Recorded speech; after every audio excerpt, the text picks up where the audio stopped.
Hi guys. I really do think I look dashing today. I mean, if you're looking at me right now, you see that I'm not lying. Oh. And I really think ladies should get more involved in this FIFA thing because I don't know. I don't like the fact that it's only men. They should organize Rsdl for ladies now. Oh God. And if you want to know what I'm wearing, my wig is from Shane, my outfit is from Shane, my slippers is from Shane, everything I'm wearing is from Shane. Yep. Whew. Melia, you look amazing today. Thank you. But this is not why we're here. Oopsie, We're sorry. here for the Rsdl. My name is Khan and this is Melia, and you are welcome to the second game day of the third game week. It's been an interesting ride already, and we've had wonderful players lose position to not so wonderful players. We've had the big dogs get beaten by the newbies and all that, and it's been crazy. I mean, Milia's had a wonderful time. She's even advertising her hair and her dress, and that is not the reason why we're here. But we are here to crown winners and to make sure that our favorite players don't lose. I think Mila is about to change her favorite by the end of the day. But my favorite has been consistent from the first game week. I've been rooting for Shaka. I was rooting for Bruce before, but Bruce broke my heart in 1,000 places, so I had to ditch Bruce for the new player. And I hope Milia does the same today. There are a couple players that Milia could potentially, dump Mr. Morale for. None. Players like Eldorado. None.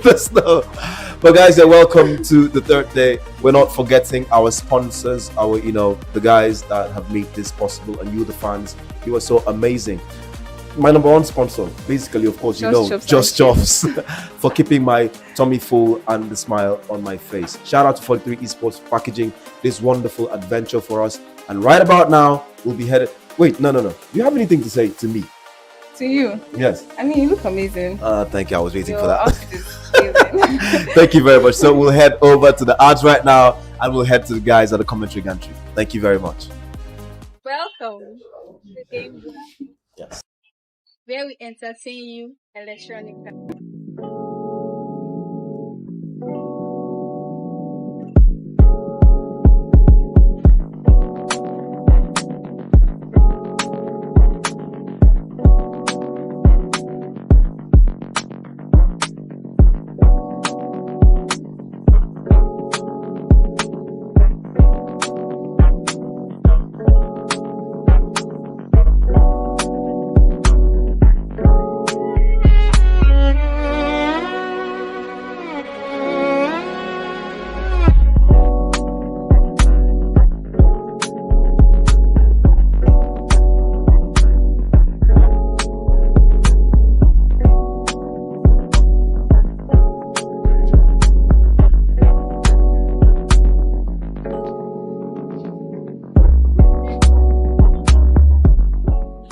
Well, This is Cafe One.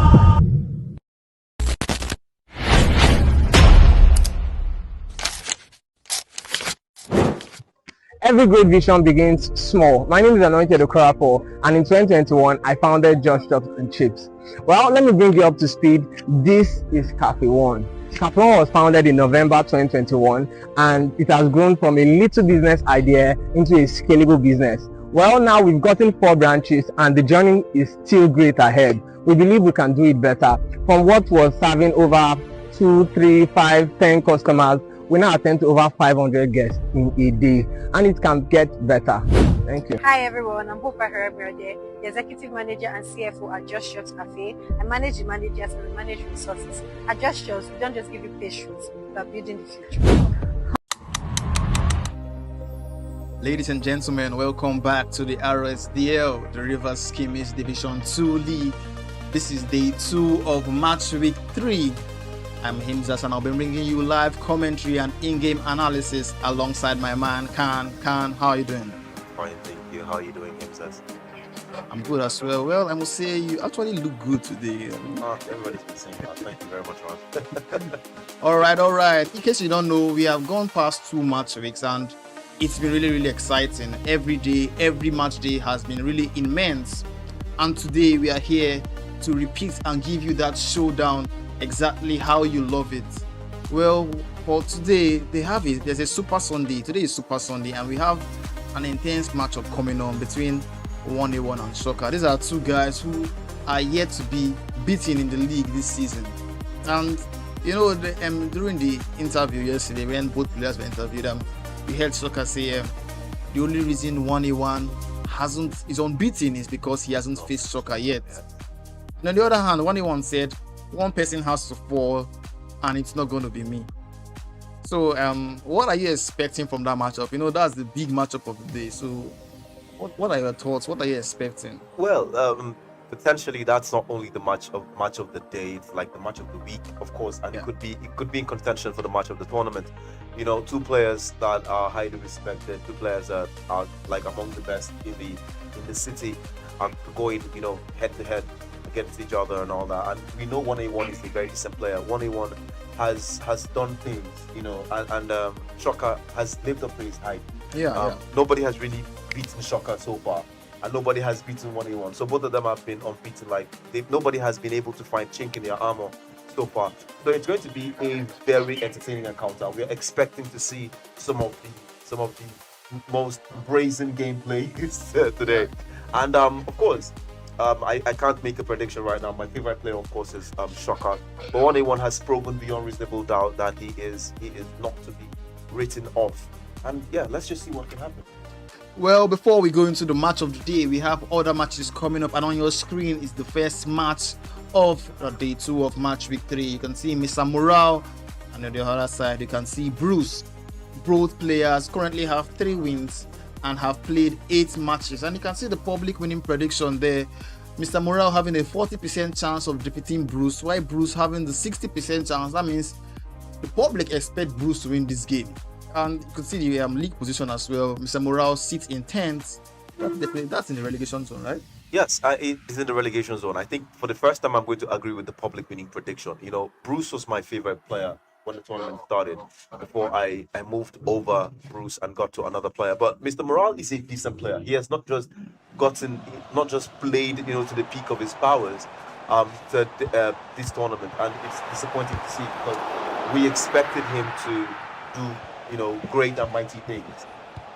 Well, we expect him to do great and mighty things, but as things stand, it has not really been happening for him. And in case you don't know, Bruce has always been the man to use the French national team, and Mr. Morale with the Dutch national team. So, in case you are just watching for the very first time, this is basically the World Cup edition. That's why every player is using the teams who actually are going to be playing the World Cup, the 2026 World Cup this year.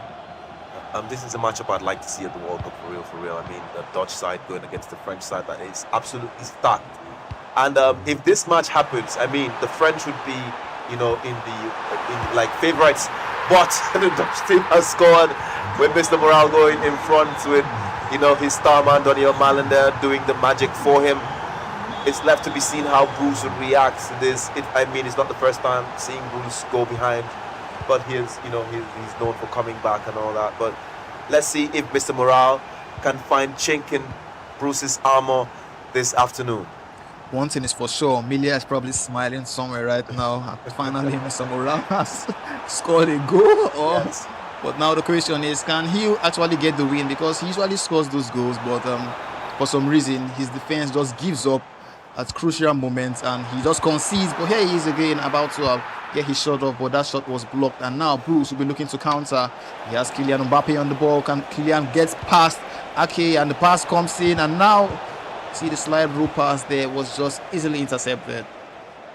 It's been end-to-end action from both players early on in the game, and would you say Mr. Morale has been a bit sharper? Because Mr. Morale we saw over the past match days was kind of dull, except the game against Shocker, which ended 3-0. But over the past match days, it's been kind of dull. But today, he's coming as a different breed, and I like what I'm seeing, I must say. Well, I think it's too early to say if he's sharper or not. I mean, he has gone in front, of course, but that doesn't necessarily mean that he's sharper, because these things happen. Mr. Morale can go in front and then still lose, capitulate in the dying moments of the game and draw or lose the match. We've seen it, 8 times. He's played 8 matches and won just thrice. Mr. Morale is a big name in the, on the scene. as far as gaming in Bielsa is concerned. He's a mentor to some of the big players. Some pro players like PJ. the PJ, the Fat Pro, right? So seeing him come here and struggle against players in the Division 2 is kind of like embarrassing. Oh, I see it coming from Drew Daniels saying, funnily, I haven't seen anyone use Argentina. I'm surprised as well because they are currently the world champions and nobody has opted to use them. It's surprising, I don't know. I mean, it's surprising that nobody has also chosen to use a team from Asia. Although I know 1A1 uses Senegal, 1A1, right? Yeah, repping his African So roots. representing, yeah. So that's beautiful to see. I mean, I give him props for that, choosing to use Senegal, an African nation. Although all these teams are 95 rated teams, so they're like equally matched. That was a chance. That was a huge chance. Well, there huge for chance Morale. for Mr. Morale. Like I said, Mr. Morale has looked sharp, and you were saying, from the gameplay you can see it. If you actually watch his other games, you'll see that he was a bit dull, and there was another huge chance there for him to double his lead, but the goalkeeper was just in the way, and now he has to settle for a corner. Like I was saying, he's been a bit sharper in today's game, and he's been dominating this entire fixture so far. But the question is, how long can that go on for? Yes, really. How long can it really go on for? Because, this is not surprising. Him going in front is not surprising. What would surprise me is if he actually wins the matchup today. Because for the longest, we've not seen Mr. Morale win a game. And it's been disappointing for his fans that have traveled with him, coming every game day to come watch him in the studios, or those that tune in. But another disappointing shot there by Memphis Depay. But Mr. Morale, like you said, he's been sharper. I mean, he's been getting all the chances. I don't think Bruce has had any shot go off just yet. Mr. Morale, I must say, the French goalkeeper has been the man of the match up until so this far, moment. yes. And the fact that Bruce is still losing the game, but his goalkeeper is the man of the match, that just goes to show you how good Mr. Morale has been in this game. I am up for any Mr. Morale slander because I think he's living below. He's been performing below expectations, below standard for me. But let's just see. I don't want to be too hard on the man. Let's just see how this game ends. Bruce has an attacking chance here, playing beautiful football down the middle. But thank you very much. Pepe God's time. You're loving this live. Yeah, we love you too. Don't forget to send in your prediction for this match. Shout out to Duru Daniels, who've been our most consistent fan since the beginning of the tournament. Woo! That was a beautiful shot from Bruce. He wins a corner. Brings that in, but that was clearly another opportunity. Loose ball there. That was totally against the run of play because it's been all Morale from the start, and now Blues just happens to have a half chance due to a deflection, and of course there was only one result there. I think he's gone and got his finishing boots on, because if you remember the game against Soccer yesterday, this guy was missing every chance that fell his way. Everything. You could see Mr. Morale scratch his head there. Like, how did I let that happen? I mean, this has become an all too familiar script. He goes in front, then he slips up, and then the opponent equalizes, and then he goes on to lose the game. And this is something we don't want to see from a player of his caliber, because, I mean, he should be on the same level as the Shockers, the Eldorados of this world. But so far, he's been performing under par, and that is disappointing to see. Well, we're about to find out what the second half holds for us. Can Mr. Morale finally get a win? Because as things stand, he's been failing to win games. He's been dropping lots and lots of points. Yes. And he sits in the relegation zone. Right now, he's on 10th, and that's he can get relegated if he doesn't fix up real quick. And he'll be looking that he does that right now, because he is on the counter. He has De Jong on the ball, who finds the pay, and a through pass comes there, and Bruce with a last-ditch tackle there to just send the ball to his goalkeeper. That was a huge tackle, I must say. Huge tackle there. That was a risky one, but he pulled it off perfectly. I mean, this game reminds me so much of the Qatar-Switzerland game yesterday. Switzerland was dominating the game for huge portions of the game, but they slipped up, and now Bruce has gotten his second goal, going in front for the very first time in this encounter. I said it before. I mean, Mr. Morale just likes to score, takes the lead, and then he falls behind. This would be heartbreaking for his fans, but I can see Bruce's face light up. He has gone up, and he would hope to stay in the league.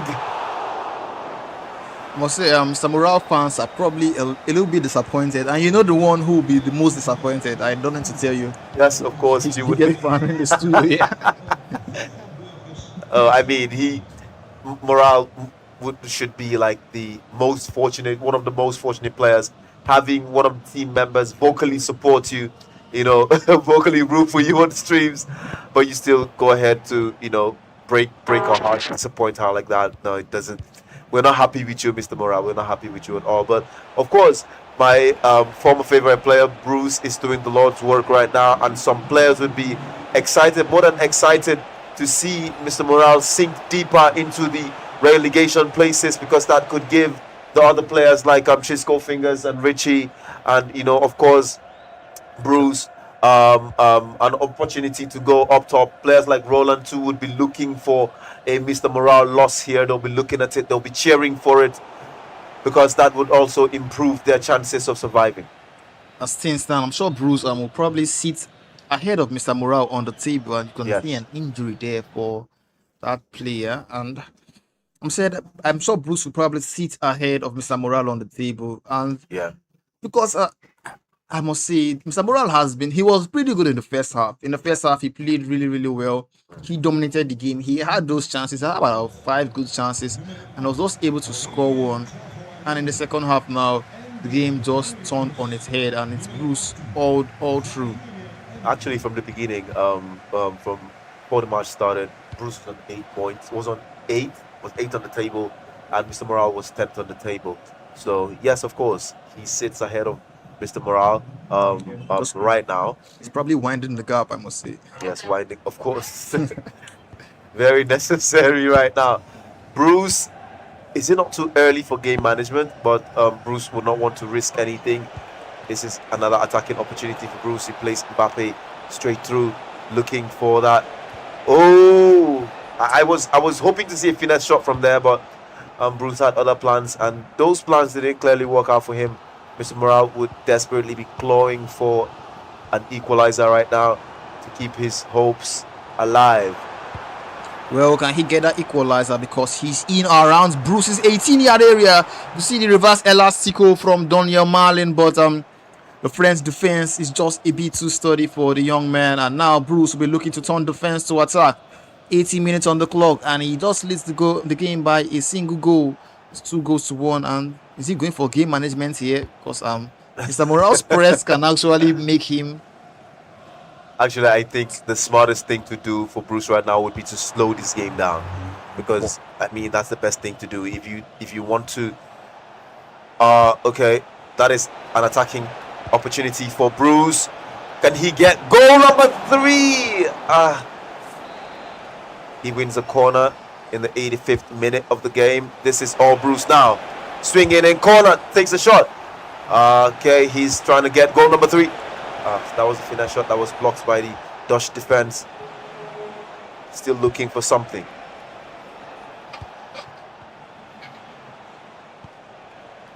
Well, at this point, I feel he's just going for game management, because it's 8 minutes on the clock. You're up by a single goal, and you can see the possession stats there in the last 15 minutes. Bruce with 76% possession, and Mr. Morale with just 24%. That means Bruce has actually kept possession pretty well, and maybe he would look to get a third goal, because you can see the professional foul, and that's definitely a red card in my opinion. I think that was a red card there. No, it's a yellow actually. But that doesn't change much, because the game is basically over. Yes. Mr. Morale's losing streak just seems to continue a bit longer. And Bruce has compounded the woes of Mr. Morale this afternoon. You can see that wry smile on Bruce's face, and the smile of disappointment on Mr. Morale's face. I mean, his losing streak continues, and what would he tell his fans? What will he say to Melia? What will he say to his traveling fans that had came all the way to support him today in the studio? I'm sure PJ is watching in the shadows. Like, that can't be my mentor. That can't be the guy who taught me how to play this game. The hate watch is real, actually. The hate watch is real because there's some players that want Mr. Morale deep in the relegation places, so their own chances of qualification would be improved. So Richie and the likes, they're probably rejoicing right now, Raymond particularly. seeing Mr. Morale lose this game, because that means if they win their next game, that means Mr. Morale will probably sit towards the bottom of the table. Yes. But well, that's the first game done for this match day, and you can see how lively and active the game was. 2 goals to 1. Bruce getting another win. He had 3 wins prior to this game, and now he's on 4. 9 games played and 4 wins for the young man. Bruce, who coming into the Rsdl, we had a lot of expectations from that guy because of the performance he put up during the knockout stages. I don't know. During the knockout stages, this guy was in the group of Shocker and he finished on 9 points, just 1 behind Shocker, who finished on 10. And now he didn't have the kind of start we'd have expected in the Rsdl. He drew his first game against 1A1, and after then it was a couple of losses, and he drew the second one too. I mean, he had 2 draws. 2 draws, back-to-back draws. Yeah, he actually had back-to-back draws. Yes. Okay, that's why people were calling him the Draw King, something like that. Yes.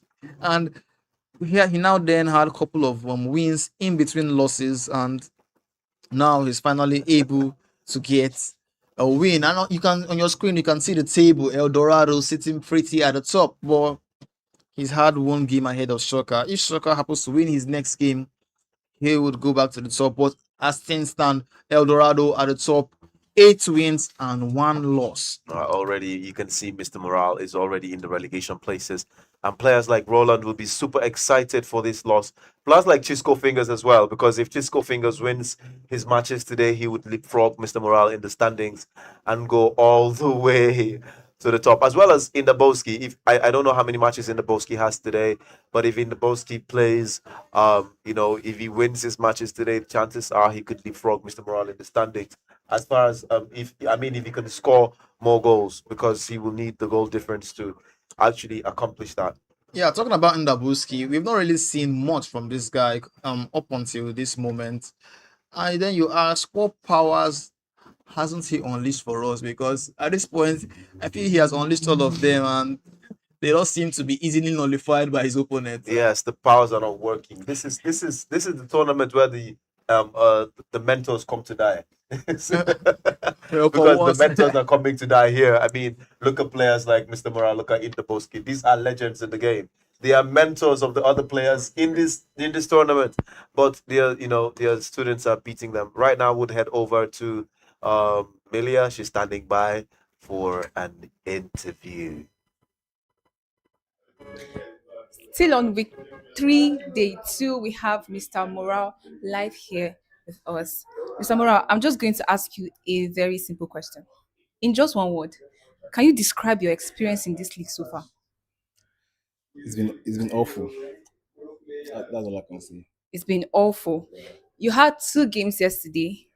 El Dorado, Larry, you lost to the both of them. So I personally, I was expecting but it just feels like even when you want to give your best, right?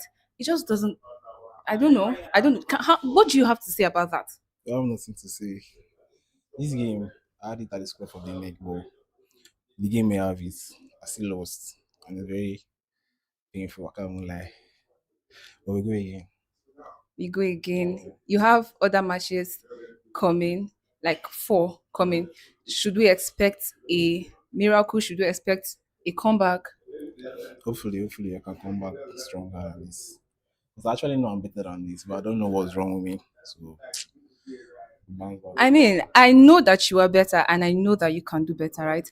I really, really do know that you can do better. So I'm looking forward to seeing your best in this game. I'm looking forward. I know you have it in you, and we are looking forward. Not just me, other viewers watching who still believe in Mr. Morale. Please still keep believing rather, because he will definitely bring his best. Thank you very much. Thank you.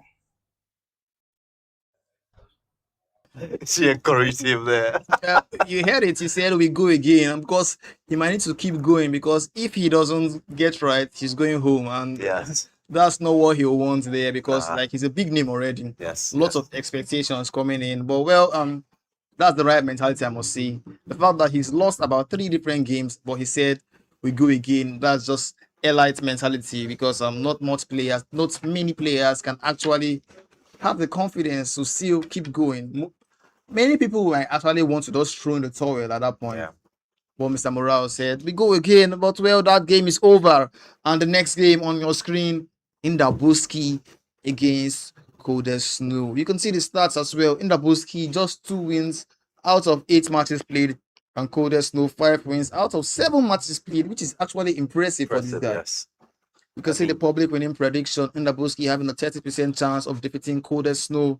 And that means Coder Snow has a 70% chance of defeating Indabuski. In the league position, Coder Snow sits in the 4th place and Indabuski in the 12th place. Talking about this Coder Snow guy, like I can't really explain it, but there's just something about him. Like he's not someone that makes the noise. He Yes. just comes, he gets his win, and he's out. That's basically his routine. Yeah. And yesterday he gave us really exciting games. You see the first game against Richie, a 6-0 thumping. And the next game, he won 9-3 as well. That means this is basically the PJ of the Rsdl. So he's making a statement. He's telling them, I am here. You cannot see me, but I am here. I mean, this man has ice in his veins. And it's left to be seen if Eldorado would be able to deploy any of those remaining powers to thaw the ice in Coder Snow's veins. But Coder Snow is not taking his foot off the gas just yet, and he is the trophy collector. He comes and he doesn't just win. He doesn't just get a win. He wants to decimate you. He wants to destroy you. So it's I hope Indabuski is not crushed, in the Coder Snow avalanche. But of course, let's see what Indabuski can pull up today. Yeah, what is it Bayelsa boys with scoring lots and lots of goals? Remember last time PJ was the highest goal scorer in the RSPL, and now Coder Snow is definitely the highest goal scorer in the RSDL.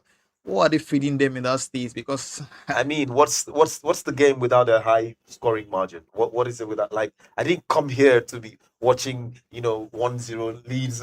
I want to see the magic. I want to see you outscore an opponent by a wide margin, and that is what a lot of fans also want to see. They want to see those trick shots. They want to see those wonderful goals. Those they just want to see those finesse shots, and they want to see all those overhead kicks. They want to see everything. And Coder Snow is bringing in the entertainment, bringing it as much as we would appreciate it. If you remember from the Pro League, PJ was the one bringing in all the entertainment. Like Dexter, being the best player in the league, did not score as many goals as PJ. Dexter was comfortable with just scoring 2 or 3 and then maintaining the lead. But PJ would go all out to make sure that he made sure the letters of your name were on the score sheet. And Coder Snow had decided to follow in his footsteps. Well, can Indabuski get another win? Because at this point, it's basically like we are just waiting to see, can he get a win? His 2 wins have come in between losses and a couple of draws. While Coder Snow now, he's on a 3-game winning streak, because yesterday, anybody that came his way was basically victim. They went out in an embarrassing fashion. Richie for one, and second opponent as well. Well, can he continue in that fashion by defeating Indabuski, or can Indabuski, the guy who people will say he was once, I don't want to use the word old taker. Living on past glory now, Indabuski, and the game is on the way. Indabuski in the famous French blue and white colors, and Coder Snow, of course, sticking with his Brazilian team that didn't do so well against Morocco yesterday. Let's talk about that Morocco team. I mean, that is like the best team in Africa so far. Coder Snow has just begun. 5 minutes into the game, and Casemiro has found the back of the net for the code man from Bayelsa. Man, I must say this Coder Snow, the guy he also went straight into the action and got the goal quickly, knowing now that he's going to be a bit more settled as he's in the lead, and Indabuski is going to be chasing the game. Well, we were saying something about this Brazilian team yesterday in the game against Morocco. Nah, I don't feel the Brazilian team in World Cup. I'm not feeling them. I'm not feeling them at all. To be very honest, I'm not feeling them. They're naturally one of the favorites to pick the World Cup trophy, but I'm not seeing them go that far. Oh, in the postie! That was a tricky step over there. That is a beautiful goal from the man in the Bolski to quickly draw level. 11 minutes in, and we've already seen 2 goals. That means we are in for a goal first, in my opinion. Yes, I'd love to see that. Coder Snow has probably been single-handedly keeping Brazil alive, because if it's the Brazil that we saw yesterday against Morocco, they actually got dominated by Morocco. That's definitely not the Brazil we all know. Yes. And you could say the only reason why they are favorites is because of past glory. Past glory, like in the Bolski. the Brazilian team, we know, the team that has 5 World Cups. That's basically the only reason Brazil go into every game as favorites, or every tournament as favorites. Yes. Well, in this Rsdl, I don't know, Coder Snow is one of the favorites, so probably Brazil are still favorites again. If they can't win the World Cup, they can win the Rsdl. Well, as things stand, it is 1-1, 18 minutes in, and Coder Snow scoring first, but Indaboski quickly equalizing, and now Indaboski is on the attack, looking to see maybe can I go ahead. Trying to reset the ball, and now he has Andre Rabiot. Rabiot twisting and turning, looking for that space. Can he find it? He gives it the ball to Akliush, who finds Olise. Back to Akliush, and Mbappe again. He's in space, but just before he could turn, Coder Snow nicks the ball off him, and now Coder Snow will be looking to counter, and he plays a through pass there to lose Henry. What can Henry do on the ball now? He's in the box. He's waiting for the cut back there, and the cut back just falls into the goalkeeper's hand, and the goalkeeper does decide to give away the ball as well. That could have been disastrous for Indaboski. You know, yesterday the Moroccan side created a record in the 68 minute or so. But the first time we saw a country field 11 outfield players that none of them was born in the country. Wow, Morocco actually. Yes, none of them were born in the country. And that was a new record at the World Cup on an international stage. All 11 players were born outside the shores of Morocco. Well, for one, I must commend Brahim Diaz's performance in that game. He was basically moving like prime Messi, and Mbappe almost replicating that with that dribble in the box. But this defending by Coder Snow again keeps him in this game. Now, I think Brahim Diaz is like the biggest Moroccan player right now. I mean, outside, no disrespect to Hakimi, but Brahim Diaz is that X factor. You know, he's that player they need. You know, I was really disappointed. I don't know if Youssef Enesri went to the World Cup. I don't know if he went to the World Cup. I didn't see him yet in the game yesterday. He did not. Then Morocco would definitely rely on Brahim Diaz for all the creativity and, you know, of course, most of the goals. Probably only if Lamine decided to play for Morocco, but you know, the young man opted to play for the Spanish national team, and he's been making waves ever since. Well, can Ndabuski get a goal here? Talking about making waves, he cuts back. Oh, but that's offside. Yes. Coder Snow has been getting this is not the defending we saw from this guy yesterday. In the games he played against Richie yesterday, his defense, and Bright actually, Richie and Bright, his defense was actually really good. But today it's not been all that, because Ndabuski has been finding those gaps and could have actually gotten a second goal for himself at this moment. I think the biggest mistake Coder Snow will make today will be to underrate the legend Ndabuski. I mean, he's not had a wonderful no underrating there. João Pedro. I think we spoke too soon, because this guy just replied immediately, and that means Coder Snow has gone ahead again.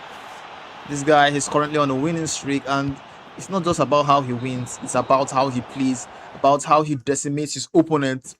Would Ndabuski be another victim of Coder Snow's hammer? About to find out. I don't think the winning margin will be as wide as the margins from yesterday. But of course, there will be a winner in this game, and it could be anybody. Right now, the odds are in favor of Coder Snow. That is a wonderful true pass there. Brazil still twisting and turning. Oh!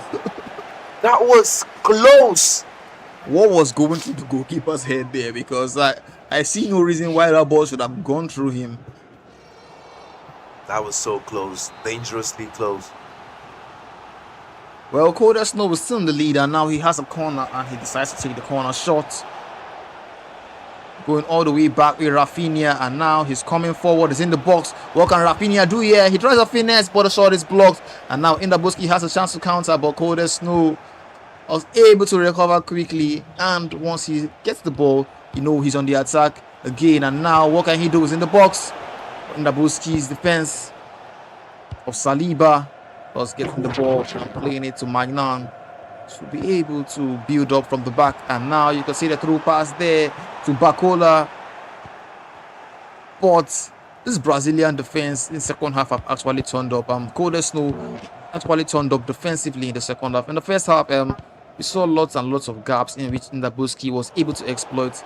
But ever since the halftime break, Coder Snow has turned it up a little bit. Yes, we can see Coder Snow has got into his stride again, but the truth is it's still a cagey affair here. Just one goal separates both teams, and Coder Snow would want to increase that margin. He would want to get more comfortable. Spartan in the comments is saying, Indabuski, I believe you still have it in you. Lock in and unleash your secret weapon. I mean, it's easier said than done. I mean, we all know that the game can leave the man before the man leaves the game, and maybe that has been the trouble with Indabuski. Maybe, just maybe, the game has left him. Just maybe, but we don't know yet. We would not know that until the end of the season. I like the way Coder Snow is just easily intercepting the ball as soon as it gets to his area, and that was a beautiful trick shot there. The finesse, he didn't really get his leg off the ball. There was basically no back lift ball. He was still able to force the save from the goalkeeper there. And now he has to settle for a corner. And twisting Antonio Rafinha, who has been moving crazy in this particular game. And now Wesley gets the ball in the box. We'll be looking for the cutback, and the cutback comes. And Coder Snow, João Pedro has added another goal for him. Yes. 3-1 against Indabuski. The fox in the box, João Pedro, he has been the major source of goals for Coder Snow in the past 3 matches, racking an impressive tally for himself. I mean, almost 8 goals now. 8 goals now for João Pedro in 3 games for Coder Snow. That would be like his most important attacking player. And Coder Snow has just extended the margin, the chasm between him and Indabuski. And Indabuski is just shaking his head and wishing this game would have stayed the way it was. That first time through pass there, and it's offside, man. That first time pass there was actually insane, I say. Well, 75 minutes on the clock, and Indabuski is losing this game by 3-1. He tries a cutback there to see if he can reduce the deficit, maybe, and probably look to get an equalizer. But the French or the Brazilian defense were just positioned rightly, and now Coder Snow, like I said, this second half, he's been defending really well. Do you agree with that now? I know you were saying his defense was a bit porous, but yeah, it was, but I mean, he has tightened up a bit, and some sections of the fans are still blaming the suit. Indabuski came in with a suit on the very first day, and that was an opportunity for him, a very serious opportunity for him to get, to pull one back, but it didn't happen. Some sections of the fans were, heaping the blame on the suit, said the suit was a bad omen, and all that. But we cannot blame the suit now. Yes, he ditched the suit after the very first game week, the very first game day, and but regardless of ditching the suit, it's been like he's still been receiving the heat. Yes, receiving the heat has been terrible for him. Well, now he's at risk of getting relegated, and that's not what anyone wants to see. Seeing a legend go outside like this is not just what anyone wants to see. I feel he's still I know a lot of people have given up on him, but I still feel this guy will probably nick a last game win and be able to get into the RSP. I don't know. I just have that feeling. I don't know why. Well, the game doesn't have emotions. I mean, like we are human beings. We are prone to bursts of nostalgia and emotion, but the game doesn't have emotions. And as beautiful as the game can be, it can be cold as well. And of course, I mean, we are hopeful that in the Boski can secure a last minute slot to the RSPL. But I mean, the game is the game. He may not. He has one. He has almost 2 feet outside the door right now. But let's just wait and see how the season will end. This is another beautiful pass there by Coda Snow. I must say, Coda Snow has considered just that to be 4 goals in the past 3 games and has scored about 20 goals, and that's actually insane. Because this guy had 6 goals in the first game yesterday, 9 goals in his next game. And Ndaboski hits the post there, and that was a really huge chance for him to reduce the deficit, but the post was in the way, and Coda Snow will look to turn defense to attack. But Theo Hernandez was just in the way to stop that. And now the game has taken a different turn, but would that be too late? Because it's already 87 minutes on the clock, and a first time through pass there, but Vinny Jr. once again caught in an offside position. Vinny has a propensity to stray offside, and Indaboski will be looking to reduce the deficit now, going down with a fight, but too bad. Last attacking opportunity of the game goes to Coda Snow. That is a beautiful true pass, and he would tries to cut back, but it's intercepted by the French team, and that is the end of the game. You can see that smile there on Coda's face. You can see the smile on Coda Snow's face, like it is done, saying it is done. The legend killer strikes again, and Indaboski sitting wondering what could have gone wrong.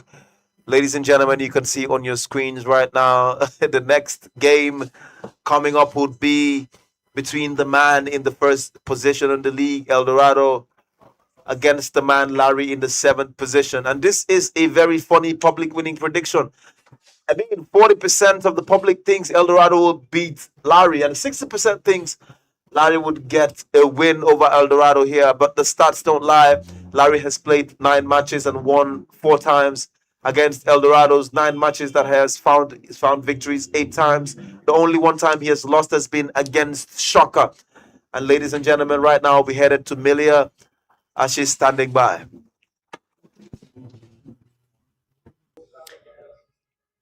Mr. Larry in the building.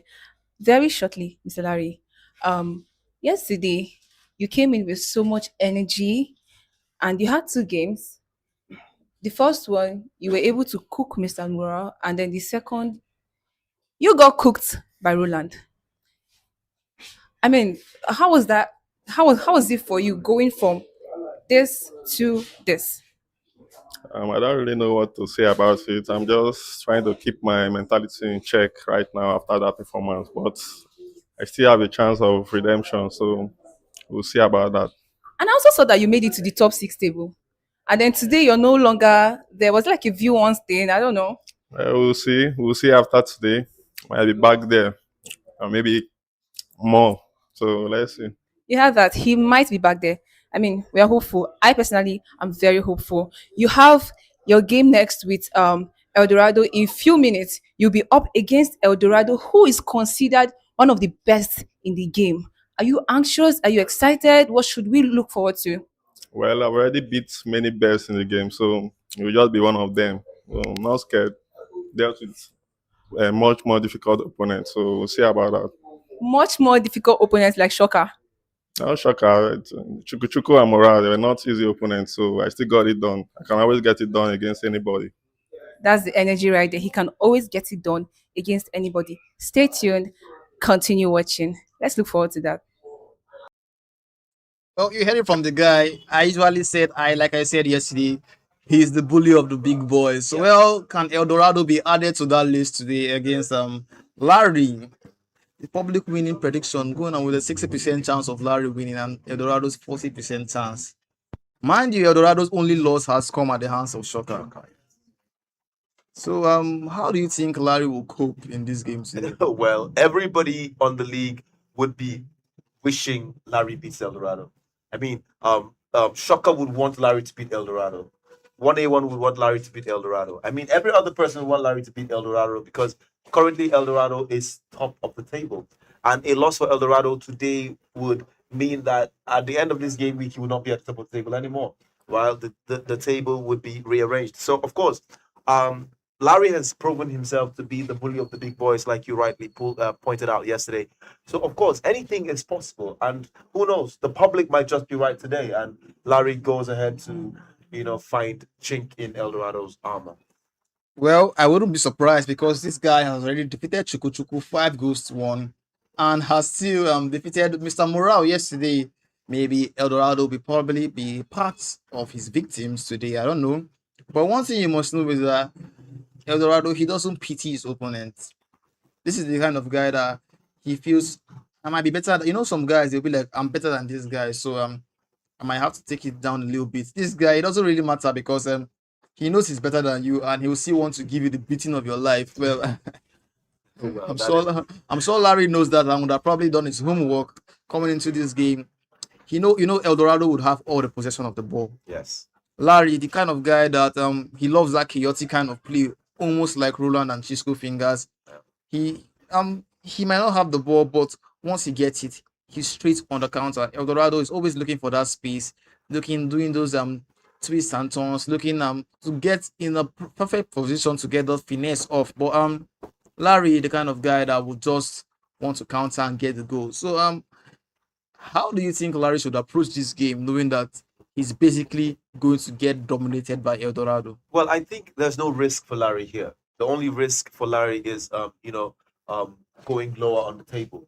But one thing Larry can do here is force Eldorado to play like he wants Eldorado to play, right? Because Larry plays in a way that defies logic. He doesn't have a patterned or a structured approach towards the game. Yeah. He just plays where the ball goes. And Eldorado likes to, Eldorado likes to keep possession. Eldorado likes to control the games, like more like controller. But Larry here is the chaos artist. I mean, he doesn't care what happens. He just wants to score. And if he can force Eldorado to play like without rhythm, I mean, I see Eldorado losing this game. One thing we should know is that Eldorado is the kind of player that he doesn't go against his principles. He might be losing by 3 goals, and he'll still decide to have possession. So, you know, most players, once they start losing, they just want, I should just get this over with. I should just get those goals. Maybe I get the ball, I throw a long pass forward. But this guy, he will just try to recycle possession and see if he can build up gradually, almost like Pep Guardiola's Man City, and to an extent, Hansi Flick's Barcelona, something like that. You know, he's a Barcelona fan, so I feel he just sues that one from his team itself. Everything just boils down to strength, like to mental strength. We saw Eldorado in the Rsdl. I mean, he lost some games and he capitulated. So of course, if that could happen in the Rsdl, we saw him abandon his game strategies completely against some players. So I believe that if Larry can also copy what happened in the Rsdl, he can force Eldorado to play against his own, against his own strategy. And yes, I can see Larry winning this game. It's an open game for real. Like it's not like to be honest, I won't be surprised. This guy has shocked us by winning some games in which people were tipped higher. Especially that Chuku game comes to mind, 5-1. And even the Mr. Morale game yesterday, he won 3-2. But most people coming into that game would have expected that Mr. Morale would have the upper hand. But Larry, this guy came in as a different beast, and he showed us what he's capable of. Yes. Well, can he bully Eldorado to another loss? I think in Chuku's defense right now, we both know what happened there. So good. But Larry was just lucky. I believe Larry was lucky against Chuku and all that. But I mean, like I said, the game doesn't have emotions. So if you slip up, somebody would beat you and take your skin. So of course, we're looking. This is not in any way, this is not in any way some kind of hate watch on Eldorado. But I believe that if Larry does all the right things, Eldorado is easy to beat. Well, not so easy because he currently has about 8 wins. Oh, well, that's true. But I'm siding the public this time. You're siding with the public, and I'm siding with a man who, don't worry, I'll tell you after the game. We'll be going straight into the game soon. Larry against Eldorado. Eldorado knows that a loss here, it puts him in a very, very dangerous position because Strucker plays later on against 1A1, and a win for Shoka means he's back at the top either way. But a loss for Eldorado will do him more harm than good in this point, because if Eldorado happens to win this game and Shoka does happen to win as well, it's still Shoka on the top of the table. But if Eldorado loses this game and Shoka happens to win, that means the gap just widens, and Eldorado now probably be finding it tough to go home with the Rsdl title. But well, the game is underway, and Larry, this guy, has decided to use Portugal. I don't know, he could be a Cristiano fan, because he's basically the only guy using Portugal in this league. And that was a beautiful through pass there, almost getting to the feet of CR7, but alas, this tackle by the Spanish defense just gets the ball away. And the public predictions are already coming in. Duro Daniel is saying that Eldorado will win this game by a 4-0 margin, and Pepe Godstime is, predicting an Eldorado 3-2 win. But Larry has drawn first blood here. Cristiano! Oh, that was Bruno Fernandes. Yeah, unusual. Bruno was actually locking in the box, and he was able to get that ball into the top corner, and now Eldorado has to chase this game. Like you said, Larry, the bully of the big boys, has gone ahead. For how long can he stay ahead? Well, we're about to find out, because now he has the ball and he has Leao and Neves. You see, this is a midfield duo of Neves and Vitinha. Crazy. A really crazy athletic duo, and a first time through ball there to Cristiano. Threw up. Duro Daniel, your prediction has been totally decimated. Eldorado has already he's already trailing by 2 goals. Duro Daniel, you'd want to change that prediction right now. No problem. Larry up by 2 goals. This guy, like I said, he's the bully of the big boys, and he's showing exactly why we call him that. The happiest person in the first 15 minutes of this game definitely will be Shoka. And Shoka is probably just rooting for Larry at this point, hoping that he can see out the game with this win. Eldorado now will be looking to see if he can break down this Portuguese defense. See Nico Williams there, who finds Jeremy Pino, and again, like I said, Eldorado, he will want to just find those spaces, and Larry will just decide to walk on the counter. You could see there, almost getting a counter and check there, and now Eldorado looking to see if he can get a goal back. Lamine, he plays a pass to Torres, and Torres looking to see if he can find a cut back, but Larry's defense is just covering every passing lane, just striking every run, and Eldorado is struggling to break it down. Yeah, this is beautiful. We have a message here from one of the best players last season. Oh, it's getting serious for Eldorado now. You can see a comment there from the man himself, Doom, saying, yes, Larry gaining experience as the league progresses. Larry Anders for a reason. The nickname Larry Anders might actually be real, because this guy, I don't know. There's something about him that we can't really explain. Once he's up against the big guys whom you expect him to lose to, he decides to turn up. There's some teams that happen to just play like that in real time. Yes. Let's say the likes of Mallorca, Getafe, they always turn up against Madrid and Barcelona. But Eldorado 1-1 with the goalkeeper here, and he's been able to pull one back with Lamine Yamal. 2-1, and Eldorado looks locked in, because definitely needs this win. He wants this win, and he will hope that he can get the win. Beautiful gameplay so far by both players. In the 32nd minute already, 3 goals we've experienced, and Eldorado would want to equalize. That was a steal there. He was so close to getting goal number 2 and bringing the game level. The one thing about this Eldorado guy is, once he scores, I feel it turns on something in him, because I can't explain. He's been dominating this game ever since he got that goal. You can see that those little twists and turns, even in tight spacing, in spaces that you expect Larry to get the ball. Eldorado just happens to give a last-ditch left analog switch and just gets away from the Portuguese defense. But Larry, that wouldn't faze him, because it's just part of his master plan. Because he's the guy that loves to work with counters, and that final pass there just happened to be wrong. For me. That was a really huge chance to get a goal, and the first time through pass by Eldorado. 1-on-1 with the goalkeeper. And of course, Lamine Yamal into the top corner, and now Eldorado has drawn level. You see that? We have a game on our hands. You see that first time through pass? That was how he got his first goal, and that's how he's gotten his second goal. Larry didn't see that coming, and now the game is back. That's how it started. As Mr. Jeffrey Wills is asking of a link to the table. Mr. Jeffrey Wills, you can follow us on our official Instagram handles, and you will be promptly updated on the standings, and also see how well your favorite players have fared. Well, 45 minutes on the clock, and we've seen 4 goals in this first half. That means the second half is about to be a different gravy, I can tell you. Eldorado going 2 goals down, but that didn't move him. He remained unfazed and was able to score 2 goals before the end of the first half, and now we're looking to see if he can get ahead in this second half. And we are underway in the second half, and of course Larry kicks us off. Larry, on the other hand, knows that he has thrown away a 2-goal lead, and now we'll be looking to see if he can get back in the lead against Eldorado. We can see comments in the YouTube channel that are very funny as well. But of course, take nothing away from both players. They are at the peak of their powers. Larry said yesterday in an interview that this is his very first tournament, and like Doom said in the comments, Larry is gaining experience as the tournament progresses. He's not playing like a man that is playing in his very first tournament. He's playing like a seasoned veteran.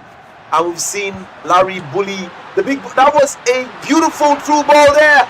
And Larry gets goal number 3. You could see the goal from afar. Eldorado bringing out his centre back. And I'm sure as soon as he mistimed that circle, he knew that was a goal conceded there. Bruno Fernandes gets goal number 2 for Larry Anders. This is an interesting matchup. Very interesting. Larry once again in the lead, just like he did in the first half. But now, can he stay in that lead? Because Eldorado will be looking to come back in this game. He's done it once, and can he do it again?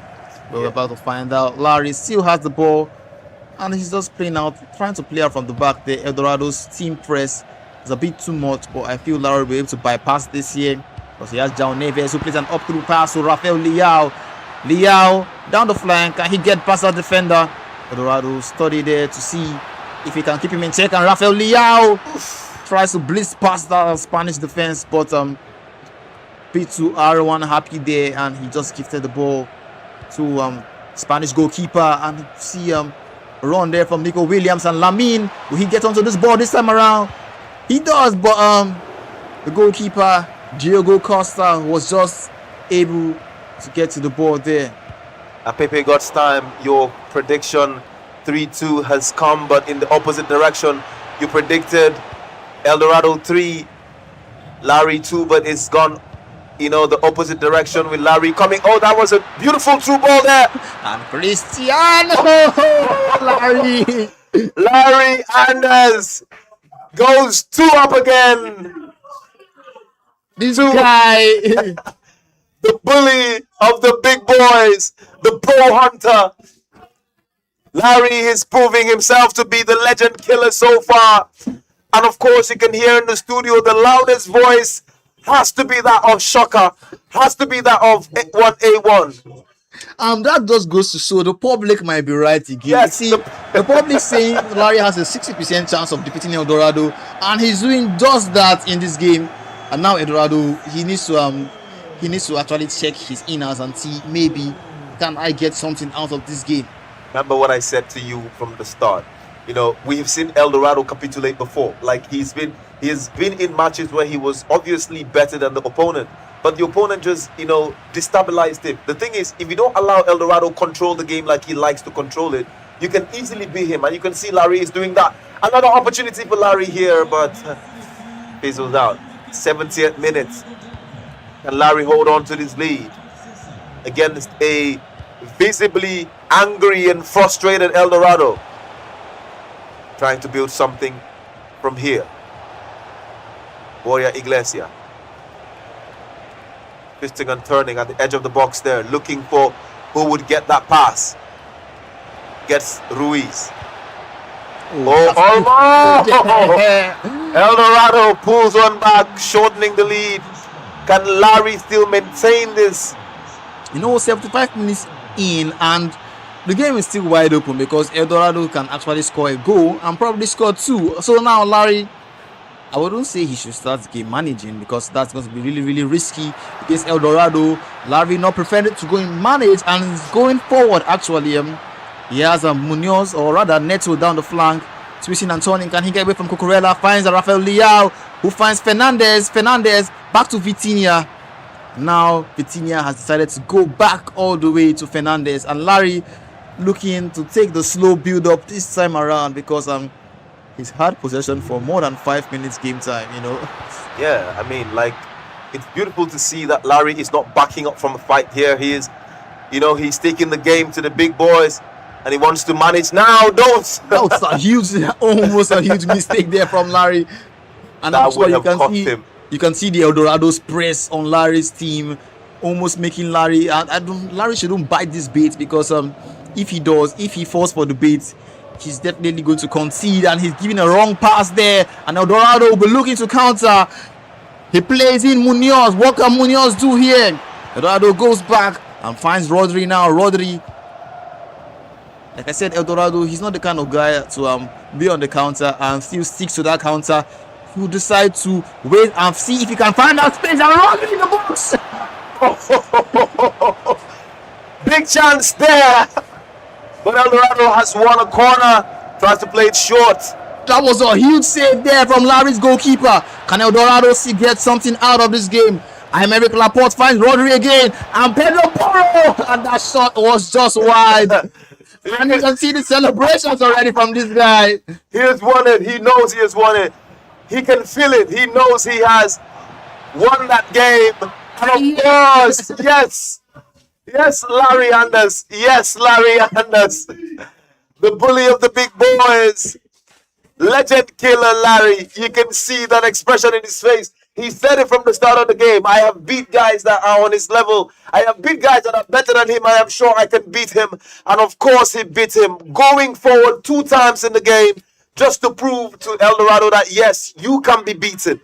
This guy, we asked the question, is it about going forward? Because he gave up a 2-goal lead, but he got it back, and this time he stayed forward and was able to come away with that win. So shocker, he's so happy. And at this point, I must say Larry already has one leg in the RSPA, in my opinion. Yes, of course. I feel he's actually shown he has that quality to play in the RSPA. Of course he has. My CV is going to be on the Instagram handle of the official Rivers Skirmish League for 3 Esports, because I should be an opponent analyst. Like I said it from the beginning that El Dorado's game can go up in the smoke if the opponent tries to actively destabilize him. Don't let him play as he likes to play. Force him to play what you want to play, and you can beat him. I know earlier when I said I was going to tell you who I was supporting, and well, now I was actually supporting Larry from the start. Yeah, believe that. Larry has turned the doubters into believers at this point, defeating every big opponent. He's actually finished, and that's something I must really commend him for. He had it in the interview yesterday. He said, "I faced big guys. I've defeated them. El Dorado will be no different." And this guy, he backed up his talk with a 4-3 win. Yes, that's immense. That's the 3rd game of this match day. Every game so far today has been fun. Every game has been fun. Larry, we do say he was going against the run of play because the public already backed him to win that game. Yes. And he just went with the odds. He had the odds in his favor, I must say. Yeah, the public saw what you couldn't see from the beginning. That was beautiful gameplay so far. My game of the day, the 7th position beating the 1st, just to show you the magic of the RSL at every level, at every tier of the RSL pyramid, be it in the Division 2, be it in the Pro League, be it in the Elite League. Expect surprises. The big dogs can be beaten, and they have been beaten time and time again in the RSL. Our next match is going to be between a man sitting at the edge, not just at the edge, he's deep into the relegation places. Chisco Fingers is, I know he's super excited that El Dorado lost. I also know he's super excited, about how the previous game before the El Dorado game went.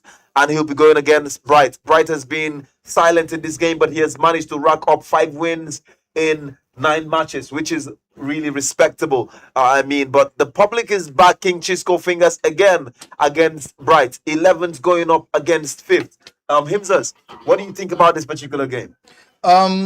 It's a really tricky game. Bright coming off the back of it. He actually won his his second game yesterday, but he did lose to Cold Snow, I think. And now he would love to actually stabilize his chances of getting to the outfield. On the other hand, Cisco Fingers will be hoping that his best friend can send him a ladder to help him climb up the top of the table, because he's at risk to getting relegated at that instant. Yes. And after his win against he won his game yesterday, actually 4-3 against Richie. Yes, the comeback against Richie, he's high on confidence and he feels, yes, I can actually do this. And that's why the public has gone the team having a 60% chance of winning this game.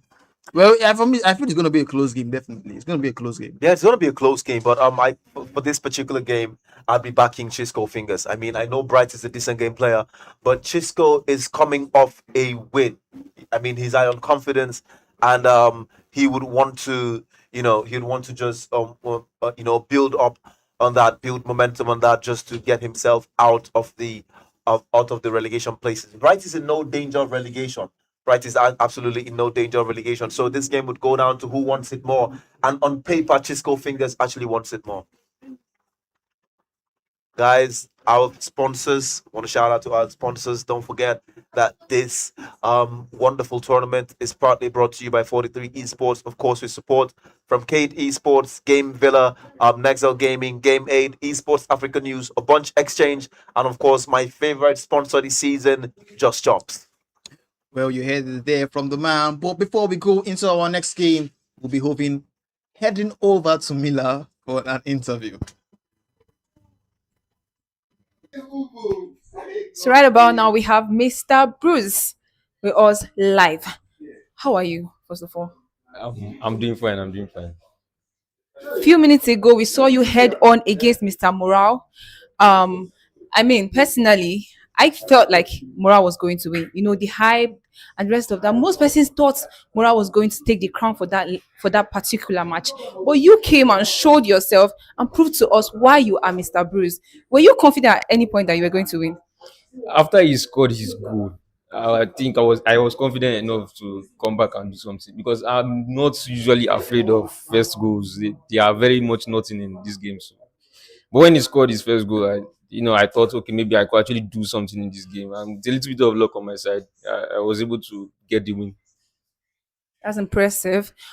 Your next opponent just defeated the one who is considered number 1 in this league, in the person of El Dorado. How confident are you about that match? I'm still confident enough, but I'd say, first of all, very good game from Larry against El Dorado. I mean, this is one of those games that you say El Dorado should take the win. But yeah, this case, he managed to actually get ahead of El Dorado in that game. So yeah, that was impressive on his part. So I would like to play what he played against El Dorado. I think the challenge is there for me. So I would like that kind of challenge. So yes, it's good enough for me. So I'm confident enough. So we should look forward to you doing what you did to Mr. Morale to him. Hopefully you will. Hopefully, actually. We're looking forward to that. Thank you very much. Thank you. Well, you heard it from the man there, Bruce. This guy, he has a lot of tricks up his sleeve. Still respectful. He's still too respectful. Yeah, absolutely. Yeah. Some players, after winning games like this, they become cocky and they're like, my next opponent be scared, and it always tends to go wrong almost every time. But this guy, he's just here to play the game. You can say he's just happy to be here. He just wants to come, get the win, rinse and repeat, and he's gotten those wins, and I feel he has a huge chance of actually getting into the RSPL next season. Yes, of course. I would love to see Bruce in the RSPL next season. I believe he's a very wonderful player. Only thing is, I mean, sometimes the confidence may not be there, but he's a decent player overall, and we've seen it. I think he's also a very wonderfully behaved athlete. Yeah, Like yeah, yeah. he respects the other players and all that, and. Yeah, he does. You would never catch Bruce saying, "I'm gonna beat this player." Like No. he's always like super That respectful. brother doesn't move. He doesn't move like He that. doesn't move that way. You know, we see for that kind of sentence. Exactly. He just wants to come and see if he can defeat his opponent. And even when he wins, no taunts, nothing, Yes. just respectful, just gives you the handshake if need be, or if you actually want the handshake, and move on to face who his next opponent is. And now his next opponent being Larry. Well, Larry just came off the back of a really, really big win, defeating the guy who sits at the top spot, which could actually change soon. Yes. Because I'm sure one want to play later today. So how do you feel Bruce would cope against Larry in this game? See, Bruce reminds me of Fonzie. Yes, actually. Bruce reminds me of Fonzie because I mean nobody saw Fonzie coming in, and Fonzie plays very decent football. Bruce does the same thing, but they have a similarity. Sometimes their confidence drops and all that. But of course, here we are, and our game between Bright and Chisco is well underway. Bright choosing to go with the South American giants Brazil, and Chisco sticking with the European powerhouse France. It's already 3 minutes gone, and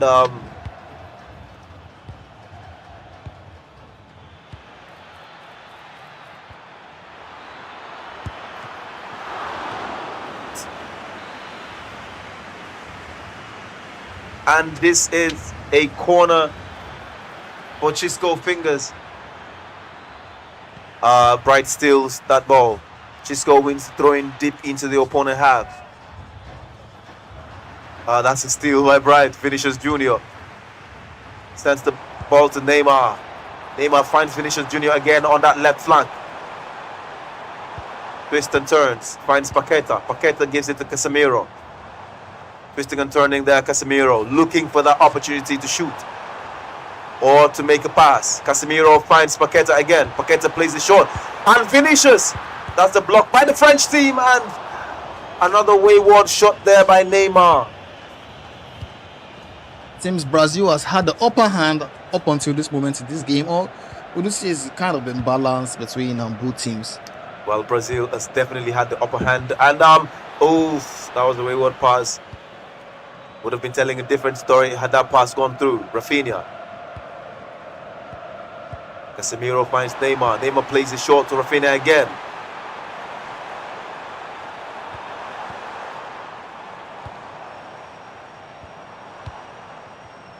Looking for Vinicius Jr. there, but that ball has been stolen. Mbappe finds Dembele. Aklush gets the ball. Oh, not strong enough. I must say I've been loving the new Chisco Fingers we've been seeing. His combination play has actually been really, really immense, I must say. But now, how well can he cope against Bright? Bright is a very, really unpredictable player. And you can see him there with the unpredictability. Look at Paqueta has given Bright the lead, and now he is definitely comfortable in this position. That was beautiful there by Bright. I mean, I didn't see that coming. Chisco now chasing the game. Bright steals the ball. Casemiro finds Neymar Jr. Neymar looking for Vinny. Plays the ball into space. But Konate stole it. Olise now for France. Aklush turning. Finds Emery. Dembele looking for Mbappe. Sends that pass there. Bright has been defending excellently so far in this game and attacking beautifully as well. Casemiro now finds Rafinha. One thing I love about Bright's gameplay is that he's not in a hurry. You can see him there. He had lots of space to actually go forward, but he decided to wait for the incoming runners to go ahead to see maybe if we could actually find them. He didn't come out clean there, but that's something that, players are often in a hurry in this game. But Bright is always really, really calm on the ball, and you can see that's some of the reasons, or one of the reasons he actually gets those goals. And for me, he's one of the my favorite players in this season's Rsdl.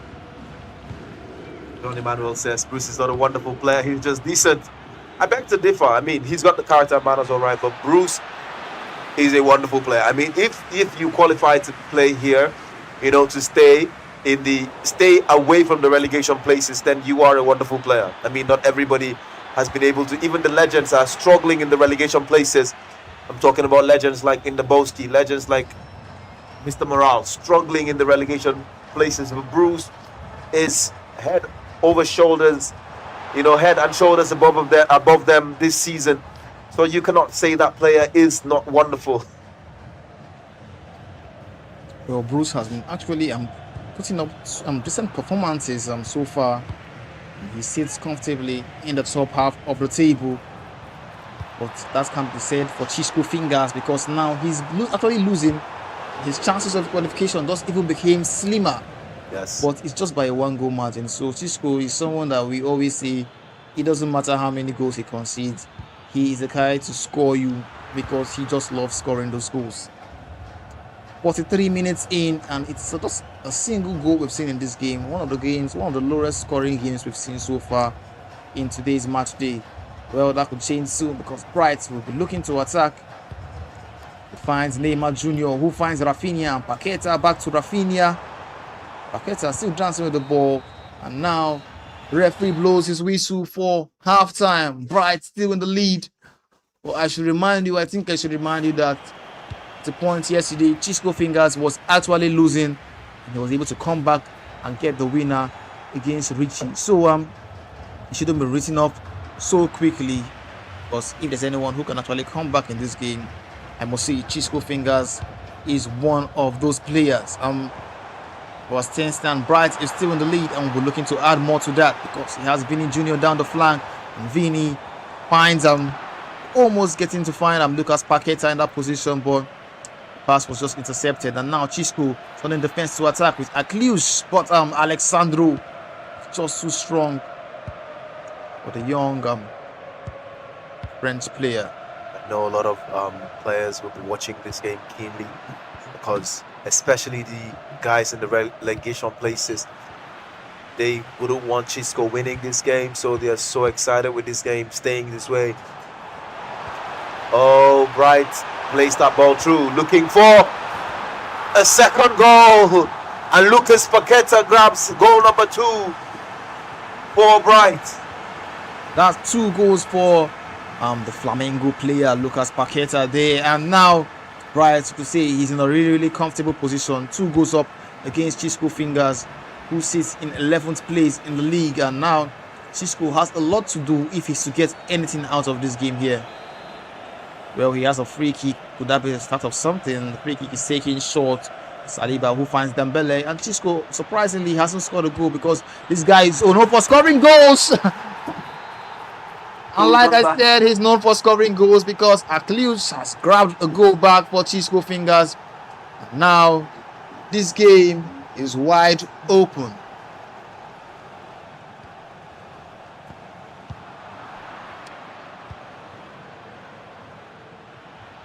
Dembele looking for an opportunity there. Finds Akliush. Chisco gets goal number 2, and this game has just been turned on his head.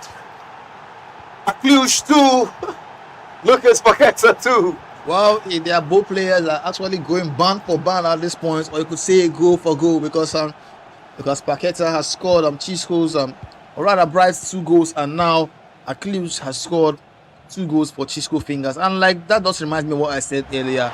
Chisco, he's bound to score you, and he's not the kind of guy you should write off when he goes behind, because the game against Richie yesterday, he went behind up until probably the final 10 minutes of the game, but was able to score 2 quick fire goals and grind out that 4-3 win. Well, he'll be looking to do that here, but wait, and Bright is in the box now, and we're looking to see if he can get himself in a shooting position. He loses the ball, but gets it back. And now Vinny Jr. in the box, but Vinny Jr. just happened to be offside. 70 minutes in, and it is 2-all. We are saying kind of a slow game because we didn't have much goals in the first half. We had just one goal in the first half, but in the second half, we've seen 3 goals, and the second half isn't over yet. Chisco around Bright's area looking to see if we can find that space, and I can tell you for free that Achilles will be looking to also complete his hat-trick. You can tell what position he's playing right now, but Chisco has a chance to go ahead, and he just blocked his shots there. Wow, that was a beautiful save from the goalkeeper, actually. Now the corner is taking short, and Ulisse looking to recycle possession. Finds Kante, and Chisco is going all the way back. See if Bruce Bright attack and actually take the bait of pressing, and now Ulisse, that's a throw in. Chisco fingers. Chisco, since the second half started, would you say he's been dominating this game in a way? Yeah, he's been calmer, he's been more in control, and he's been playing very beautiful football right now. But this is an attacking chance. Rafinha's sprinting down, but lost that ball there. Brazil still with the ball. That pass was intercepted. Chisco has an attacking opportunity now. Akluch, the man with the most goals for France, plays on Olise, calling for the ball now. Akluch there, could he get goal number? Oh! What just happened? What did you do there, Chisco? Bro, I really can't say. Was he trying to score a spectacular goal? You're basically like, you're not in the lead yet, and he tried to pull that stunt. We just hope he doesn't get punished, because Bright will be looking to do just that, and that there is offside. But then again, that missed chance by Chisco fingers. That was a perfect opportunity for Achilles to get his hat-trick in a finesse position, basically unmarked, and Chisco decided to go for the fake shot. You just hope he doesn't get punished, and he might just get punished, but that was a huge save there from his goalkeeper to still keep him in this game. And now we are almost at the end of the game, 88 minutes in, and it is 2-2. Both players will be looking to get the win, and a through pass will be coming in here, but no, Chisco doesn't go for the obvious pass, deciding to be a little bit more special, and he's lost the ball. Now Vini Jr. we're looking to get that pass there to Lucas Paqueta, and this could be our first draw of the game, of the day, and of course it is our first draw. Chisco fingers 2-2 draw against Bright. What are you doing, Chisco? What are you doing? What have you done? Well, I must say, the mentality to actually come down from a 2-goal deficit, you should give him an applause as well. Yes, at least, yeah. Actually, yes. He was able to come down from a 2-goal deficit, and that's something not much players can actually do. Well, he could have actually won this one. He could have won it, but I mean, he let the experiments get the better of him, and he missed out on the opportunity to get out of the relegation places, because a win here would have taken him out of the relegation places, and that is guaranteed. But Chisco fingers, this is a game he would want to forget. Well, would you say he's a bit too comfortable in that relegation zone? You know, he sat in that relegation zone right from the RSPL, and now in the Rsdl. Would you say he's gotten used to that position or something? Because I really can't tell. He had the chance there to go ahead in this game and probably take himself off the table, but he decided to take shot there, and Achilles couldn't get his hat-trick as well. Chisco couldn't get his win. Well, that is the fourth game done for match day 6. That's second match day of match week 3. And now our next game is against Bruce, coming up against Larry. And after that, we have Roland and Indaboski. Then a game that is actually, we've not really spoken so much about this game. Coded Snow against Mr. Morale. Bielsa boys will be facing themselves. This would be a turf war between the Bielsa boys. Quickly look at the public winning prediction. Of course, 5th going head to head against 7th. Bruce has played 9 matches, won 4. Larry has played 10 matches and won 5.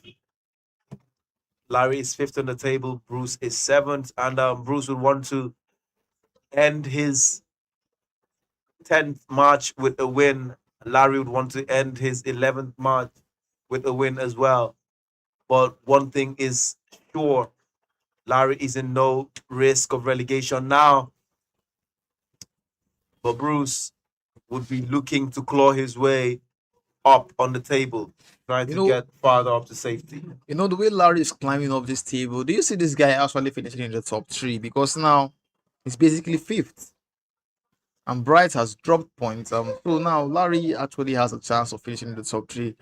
But coming into this RSDL season, I'm sure no one would have expected this because this guy just said, "This is my first ever tournament," and the performances he's put up, you'd think he's actually been playing this tournament over and over again. But it's surprising, fifth, defeating lots and lots of big opponents, players who you'd have expected that should get the win over this guy, but he's always coming in clutch and getting those wins in those big matches. Well, can he do that against Bruce in this game?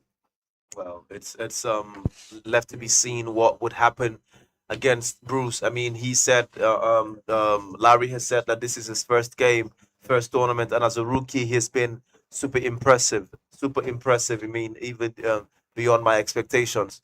And he has that mentality of a serial winner. But we want to see what he would be able to accomplish against Larry. And ladies and gentlemen, we'll be headed to the ads now while the players prepare, and we will be back. Keep it locked. Thank you.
We are back from our short break. I hope you guys took the time to, call your favorite players and encourage them because, I mean, it's getting tougher. It's getting tougher by the day, getting tougher by the minute in the RSL here. And our next game is just about to start. Well, basically all our games up until this moment they've had something. They've been sort of high stake games, I must say. Some of the players actually fighting for a top three spot. The others fighting to get out of the relegation battle. Then, but very few of our games have had like really this big deciders. Maybe the players just in the middle of the table. Let's say the sixth, seventh, the fifth positions. Those guys are kind of comfortable where they are. They know that they're not fighting. I'm not fighting for the title, and I'm kind of safe from the relegation zone. Well, before we go into the next game, we'll be heading over to Milia for. Would you say that's an interview? Yeah. Yeah, I guess so. Hi, Vicky. I don't understand. No, the one. How are you? What's with that now? Why didn't you tell me what to do before you're putting Someone's How fast. are you?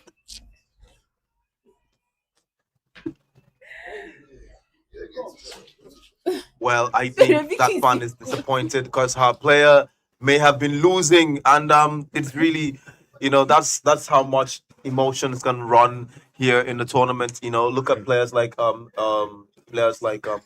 Coda Snow. Imagine Coda Snow coming with a fan and winning his games. That would bring a lot of emotional charging and all that. But if you look at players like Mr. Morale, he's lost his matches, and his fans will definitely be heartbroken. Yeah, I don't want to talk to the camera. I don't know. Who do you think is actually supporting? Because it must be someone on a losing streak, I would say. Because you can't react like that if your favorite player or who you're rooting for is actually winning. So I don't know if he's actually supporting. Maybe the fan has or her player has been quite disappointing, and Yeah, I can remember when I wasn't drinking when I was supporting Bruce.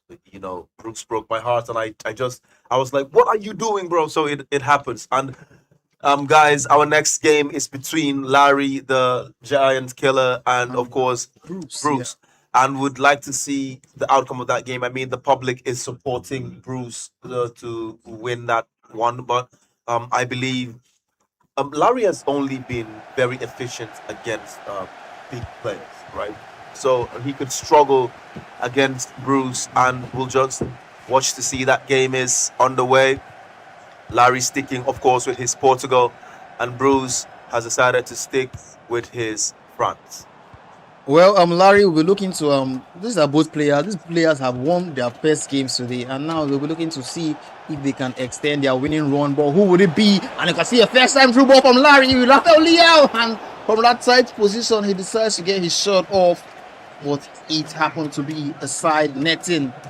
Well, 5 minutes in, and you can already see lots of action going on because Bruce was on the attack, and as soon as Larry got the ball, like I always say, this guy. He doesn't want to beat around the bush. He's just heading straight for your goal. You can see the first shot there, almost resting comfortably in the back of the net. And Bruce having a chance to probably get a shot off of his own. But Larry's defense, the Portuguese defense of Bruno Fernandes, of Ruben Diaz rather, and Inacio was just able to stop French attack. And now Larry will be looking to attack again with Rafael Leao down the flank. Can Rafael Leao get past Malagusto? He plays the pass in and has Cristiano, who finds Pedro Neto. What can Neto do here? Shot is blocked by Theo Hernandez, but Neto gets the ball back. Neto now plays the pass, and you can see the driven pass was almost getting to the feet of Cristiano, but the French defense was also able to intercept, and a through ball there to Kylian Mbappe, who is one-on-one with the goalkeeper. And the shot is straight at the goalkeeper. What is Bruce doing? What is Bruce doing? That was a huge chance there for him to go ahead in this game. The up-through pass and the Portuguese defense was left in the dust. You would be expecting someone of Kylian Mbappe's caliber to be burying that shot in the back of the net. But that wasn't the case there, and Bruce still yet to get the goal in this game. Who will get the first goal in this game? You know, it's kind of been balanced. Both players have had chances to go ahead, but they failed to take it, and it's already 20 minutes in. Well, Bruce is still with the ball, and he's looking to attack with Dembele.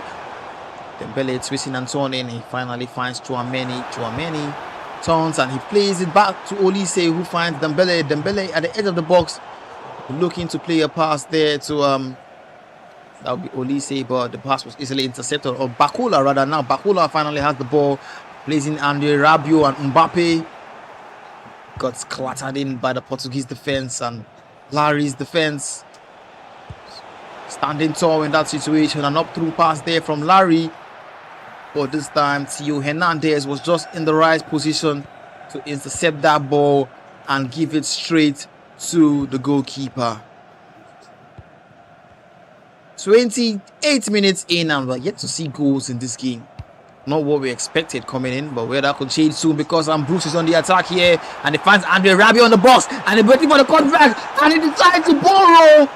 What are you doing, Bruce? This would come back to haunt you for a fact, because you don't want to do that against a player like Larry that takes all his opportunities. You don't just want to waste chances against Larry. Twisting and turning at the edge of the box, finds Cristiano. That's the shot, and of course, just like you said. When you get your opportunity against Larry, you use them, you score. Because if you slip up, Larry would come, and he would come to collect his taxes. And he has just done that against Bruce. Bruce shaking his head in disapproval there. At this point, you will call Larry the collector, because this guy just basically comes to collect. I don't know, he's counting scores at this point. I'm talking about scores. The scoreline is still 1-0. I thought it was about to change there, because Bruce looked like he was on the attack to probably get himself a goal, and he couldn't see a true pass there to Rafael Leao in the box. Leao cuts back, twisting and turning, but in the end, the final pass just didn't come true for the Portuguese side. And now Larry, that's to be offside there, and yes, it is. Well, that was really, really lucky there from Larry, because I think that was just an inch offside, and Mbappe was waiting to unleash that shot, waiting to see if the linesman will call that for an offside, and that's exactly what happened. Yeah, the 41st minute, and it's Portugal 1, France 0. Larry is in the lead, and he would want to keep it this way, because a win here would push him further up the table, and that is what exactly he would want for himself. But Bruce struggling in this game so far, not taking his chances, and that has kept him so far. Okay, this is an opportunity. There's an opportunity for... Well, 45 minutes in, and the referee has blown his whistle for the first half to come to a close. Larry in the lead, and Bruce will be regretting that pass, or that ball that he did there. That was one of the clearest passes for a cutback to slot the ball into an empty net. And you know the funny thing about that, immediately Larry got the ball, he went on the counter, and he scored on the other end. Well, we are on the way in the second half. Larry in the lead. He's on track to win his second game today. Not something we've really seen for him, because I don't think Larry has ever won 2 games in a row. Well, it's the first time for everything. This guy is currently in the lead, and he's on fire. He defeated the man who sits in the first place in El Dorado. Now we're looking to add Bruce to that collection. He's still with the ball here, actually. Since the start of the second half, he's had possession, and now he's looking to see if he can do something special with that possession. Vitinha, who finds Pedro Neto in the box. Vitinha gets the ball back. Now the wayward pass finally comes through for Bruce. Bruce will be looking to see if he can counter, because he has Olise in the ball, who finds Chouameni and Mbappe. We'll be expecting the through pass there to Olise, and the pass finally comes, and Olise, he cuts back. He finds Kylian. Kylian is in the box, and now what can Kylian do? And that's a beautiful shot, and an even more beautiful save there from Diogo Costa. I expected a pass there. I expected a pass there from Kylian Mbappe, but that pass didn't come. That could have easily been a goal. And he, played that pass straight to Dembele, but decided to shoot with Kylian Mbappe, and the keeper saved it. And now Larry would be looking to maintain this lead. Of course, the player to watch will be Cristiano Ronaldo. He's gotten the goal for Larry, and this is an opportunity for Bruce in the box, twisting and turning with Dembele, looking for that opportunity, but the Portuguese defenders have swarmed him and taken the ball. There, you could see them. That was like they were basically panicking at that point because Yes. a wrong move and it could be a penalty or player gets past you and slot the ball in the back of the net. But Larry was fortunate enough for his players to step up in that position, and now he'll be looking to counter with that. But that pass there was just a bit too short. Now Bruce with a through ball to Dembele, who is one-on-one with the goalkeeper. And this time around, he slots it into the back of the net. No gambling. No gambling at all. Finally, this game is level once again. These two guys, they happen to win their first game. Now, they're actually battling it out to see who comes away with the second win. Well, that could be Larry because he has Cristiano. But that's a beautiful save there from Mike Magnon. And now Bruce has to defend this corner. Larry takes the corner short. He finds Bruno Fernandes. Ball back to Fernandes, who finds Vitinha again. Vitinha will be looking. You can see the triggered run there to Fernandes, and Vitinha finds Neves, and that there should be offside. And I think Larry knew because he actually took the player back. Now Bruce can try to build up from this play. He tries a driven pass into the feet of Kylian, but Kylian's pass, or the pass was intercepted. Now Portugal still has the ball, and Larry will be looking. You see the idea there, trying to get the pass to that player, but it just didn't come through. And now Bruce has a chance to finally regroup. So we can see some comments in the from the channel here. Larry to the RSPL. J. Cola obviously is a fan of Larry's, and Leslie Idwehi is frustrated with his player Bruce. Bruce, they really vex me sometimes. Yes, of course, some of us can understand your frustration because he's had chance after chance to turn this game on his head, but he has, disappointed him most times. And this is another opportunity, a counter attack for Bruce. And how did he miss that? That was a wayward finish by Bruce. That's something we've always complained about Bruce. His finishing has been really, really poor over the past couple of games. In the game against Shoka yesterday, even in the game against Mr. Morale early on, he happened to win that game, but I feel he had times where he could have actually slotted the ball in the back of the net, but this guy's shots were just going wide. And now again, you could see there was a really huge chance there towards the closing stages of this game, and you hope he doesn't get punished because Larry was just an inch offside there. Because that was huge there. Bruce would thank his sweet stars there. That could have condemned him to another defeat. But Cristiano had strayed offside, and this is Bruce trying to build. Gets his own. And you can see, that was a real huge use of the body there from that defender. And now this game could basically end as a draw. Yes, of course it will. But I don't think both of them would want it to end as a draw. Larry would want to manage the game. Any mistake here and someone gets a goal and it's officially game over. Larry twisting and turning with Neto on the wing, looking for his man, finds Fernandes. Fernandes finds Leao, but Leao is dispossessed. It's a draw. The draw merchant strikes again. Bruce has the title for the highest drawn games this season. This is draw number 3, if I'm not mistaken. And he has just stolen a point off the giant killer. This game could have easily gone his way, but Bruce was, he was wasteful in his chances, and he almost got punished. He just got lucky. Well, I must say the game could have actually gone either way because I feel Bruce had his fair share of chances, but he wasn't able to capitalize.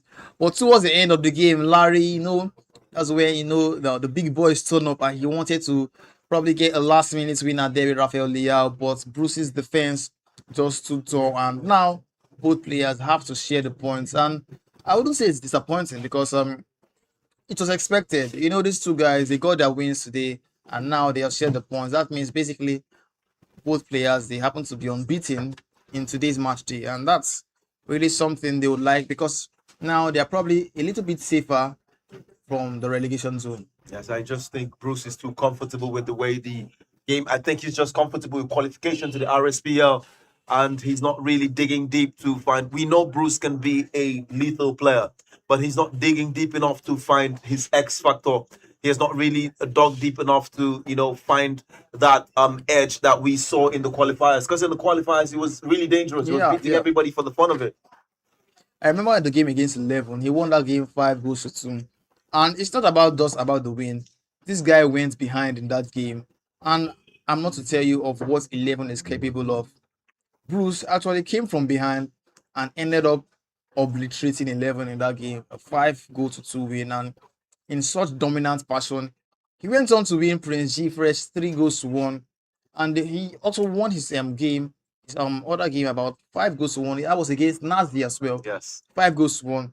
But the only game he dropped points was against Shocker, in which he lost 3 goals to 1. And but then that really showed how good this guy is. And at the start of the RSP, we weren't seeing that much. But I feel now he's gotten his groove, and since then he's been able to get those wins. And unfortunately for him, he got a draw today. But I'm sure he wouldn't be too sad about that. You can see the table now. I don't think he'll be too sad about that. El Dorado still sitting pretty at the top after playing 10 games, but Shocker just 2 points behind after 8. That means Shocker has 2 games in hand, which means he actually has a chance to be at the top. And even 1A1 actually has a chance to go ahead of El Dorado. Yes. 2 games in hand for Shocker and 1A1 there. And if they take maximum points of it, they will be sitting ahead of El Dorado. El Dorado would have to drop to third. It was actually sorry. Coder Snow also has a chance of going ahead of El Dorado if he wins 2 games he has. Yes. And we can see the goal difference there. Like it's wow. These guys are scoring goals to fun. Coder Snow particularly has plus 19, a positive 19 on the goal difference. Highest scoring athlete this season. Wow, that's actually really, really crazy on his part because he didn't really start off the Rsdl scoring that much goals. But over the past 3 games, this guy scored 18 goals in 3 games. Yes. 6, 9, and today 3. And he's considered just 4.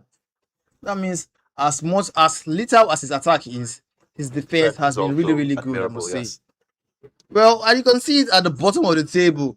Richie sitting at the bottom, just followed by Indabuski and Chisco Fingers. And just ahead of them is Mr. Morale. Well, now you see the relegation battle is a bit tough, I must say. For now, Chukuchuku is actually safe, and so is Bruce. Larry, on the other hand, you see, like I said, he already has 1 leg into the RSP already. Yes. He's currently on 15 points, and I don't see a way or a world in which he throws away this. I don't know about it.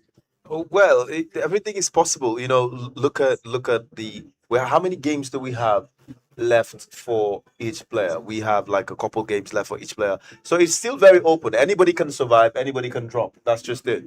And come to think of it, you see, Chukuchuku, he hasn't played games ever since second match week. Yeah. But this guy is not even in the relegation zone yet. Yes. 6 games played and he sits on 12 points.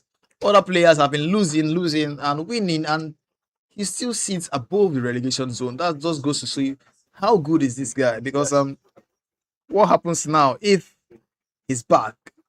Could you see him fighting for the title or something? I don't know. Well, it's possible that he could actually fight for the title because most of the players, he has 4 games in hand.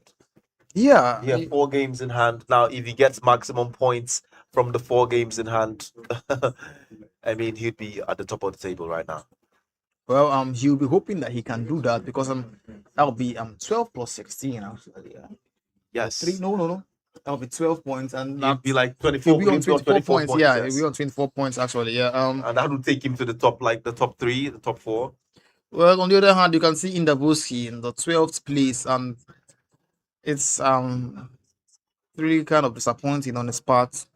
But he will hope that he can find his groove soon because before the league wraps up, because at this point he's in dangerous waters. He's testing dangerous waters because he needs to get that win. I'm talking about in the Boski. You can see him on your screen because he's up against Roland next, and you'll be hoping that he can get this win to get him back to winning ways. Yes, of course. Roland, very, very wonderful player there. He is, he's somehow out of the relegation places, and he would want to, steer his ship farther up the relegation places. But in the Boski is deep in the relegation place, and he would want to get out of there as soon as possible. So this is actually a battle for survival, and Roland is one player that you should not bet against. I mean, he likes to score goals, and he scores lots of them. We really don't know what in the Boski's game plan has been this tournament, but Roland, it's sure that Roland likes to score, and he wants to outscore every player he faces. Sometimes it doesn't go in his favor, but in the occasions it has gone in his favor, he has really outscored his opponents. The guy just said, I don't care about defending, I just want to outscore my opponents. Well, we've seen him yesterday. He lost to El Dorado, and in his next game he drew the 3-3 draw. He's not really been able to outscore his opponent since he made that statement. That could be changing soon because Roland has a chance there to get a shot off with Kylian Mbappe, but that's a beautiful save there from the goalkeeper. And now Roland will have to settle for a corner, and the corner is taken short. Olise has the ball just at the edge of the area, and now Jules Koundé, what can he do? He finds Adrien Rabiot, and he's been totally dominating performance, I must say. So far, Roland is holding on to the ball like he owns it. He is finding deep inroads into Inaboski's half. Inaboski just stole the ball there, trying to build something of his own. Yes, making inroads into Roland's half. Twisting and turning, plays the ball back. Oh, that was a beautiful backheel pass to Mbappe, and Kylian Mbappe loses the ball. Dangerous place to lose the ball too. And Roland starts his counter-attacking journey. That's a true pass. And finds Olise. Olise finds Kylian Mbappe again. Kylian Mbappe back to Olise. Inaboski briefly stole the ball there, only to give it back. Rabiot takes the shot, and it's the side netting. That was a huge chance there for Roland to go ahead in this game. It's been all Roland up until this point. Inaboski has not really had that chance, that cutting edge. It's been all Roland, and Roland will still be looking. He's still locking. He's still knocking those doors, and maybe soon those doors will open. And once the doors are open against someone like Roland, it's definitely going to be a floodgate because this guy just wants to score. He just wants to score. Once he scores you first, probably gonna stop thinking about defense, but that could change soon because Inaboski has hit Mbappe one-on-one with the goalkeeper, and of course Mbappe has gone ahead, and that's totally against the run of play, I must say. Inaboski draws first blood. Can he keep it that way? We've seen it too many times to be comfortable. We've seen this script play out too many times, and we, sometimes we don't know if to hope or if to dream, but this is another Inaboski slow build-up. That was beautiful. Give and go back. Okay, fine. He holds onto the ball. Twisting and turning. Goes back. Well, I'm sure now Inaboski will probably try to be a bit more calm to see if he can now break down this Roland's defense. And yet he's doing just damage. Mbappe! That was a beautiful pass by Inaboski. Is he back? Remains to be seen. Maybe, just maybe, the Inaboski we all know has finally arrived. But the question is it a little too late?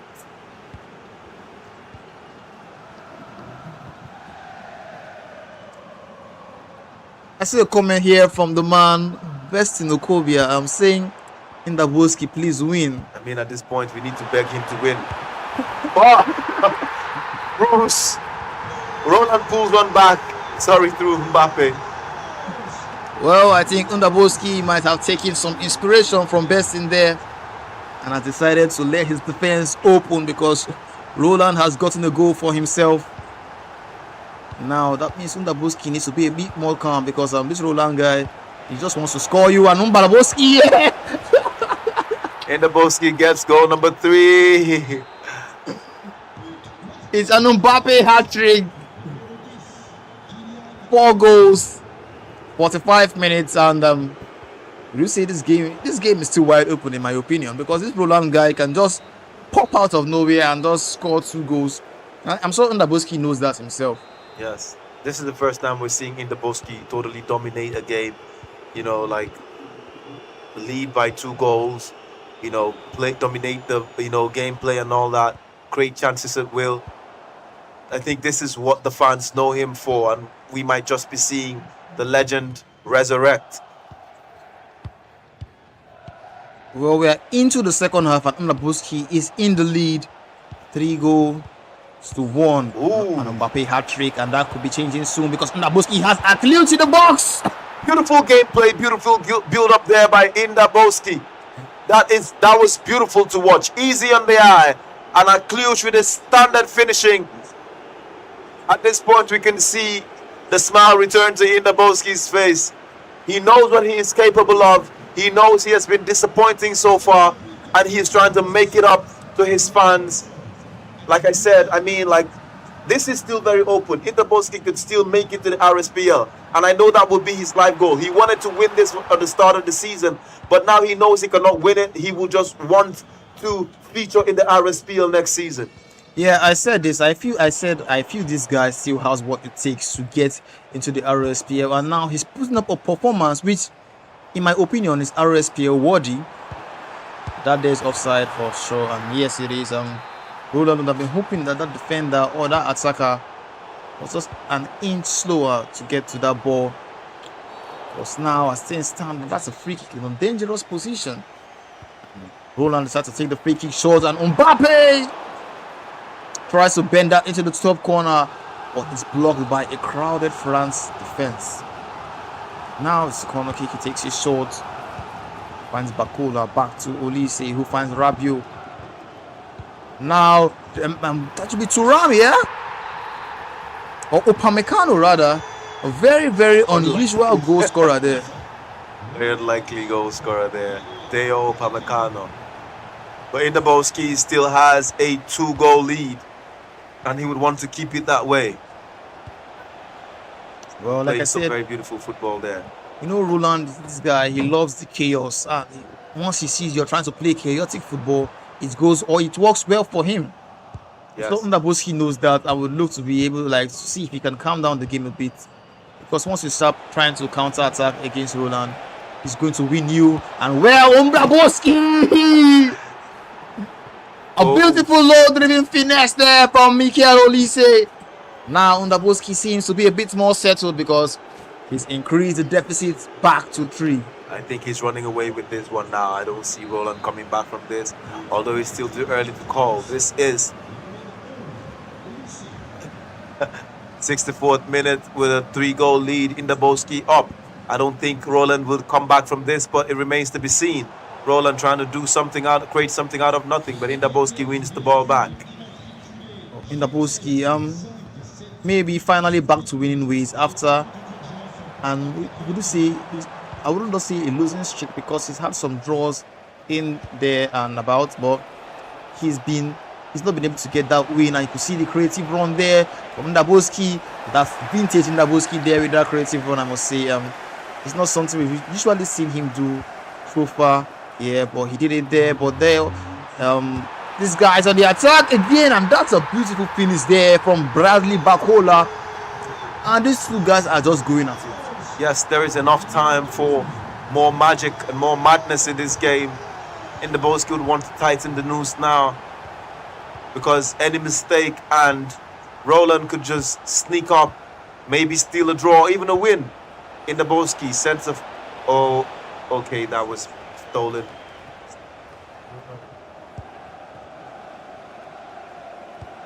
Well, 75 minutes on the clock, 5 goals to 3, but it doesn't seem like the game is over because basically it could take a turn anytime soon because Roland's on the attack here and he has Olise in the box again and he tries to go for the near post, but that was a really, really brilliant save from the goalkeeper. Ndabuski is still in this game because as things stand, it seems like Roland he needs those goals and he knows that, and every time he attacks it seems like he's about to get a goal for himself. Well, Ndabuski finally has a chance to go clear. He has Kylian in the box and he tries a shot there, but should that be a deflection? Yes, actually, and now he has to settle for a corner. 80 minutes on the clock, Ndabuski takes a corner shot and he decided to go all the way back, but soon comes forward almost immediately. He finds Rabiot and now Ndabuski in the box again. And Jules Koundé has added another goal for the living legend, and now Ndabuski, you could say he's comfortable here, right? Yes, this is the Ndabuski we've heard about. He's playing more like what we've heard about him. At this point, you could basically see that this game is over and Ndabuski has to set the back.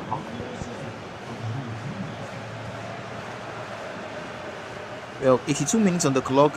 We've seen goals and goals, 9-goal trailer in this game, and it still seems like we still have a couple of goals in this. That's if Ndabuski doesn't opt for game management, and I'm sure he knows that because Roland is someone who will press high. He already has lots and lots of attackers already pouncing forward every time he has the ball, and here is a prime example of that. You could see him almost blasting past that French defense, but pass just couldn't come through, and now Ndabuski will be looking to counter, and you could see him there with Akliush, but Theo Hernandez was just in the way, and now Roland on the other end looking to see if he can get a goal for himself. A through pass there comes, but Upamecano, this guy has scored a goal today for Roland. Now on the other end for Ndabuski, is making a vital last minute clearance, and see a through pass was almost expected there, and can Ndabuski get one more goal in this game? He has Olise, but no. Ball is intercepted, and yeah, it's over. The game is up now, but Ndabuski has a final attacking chance. And that is it. Ndabuski has gotten his first win in a very long time, and you can see he has heaved a sigh of relief there. Very important 3 points added to him.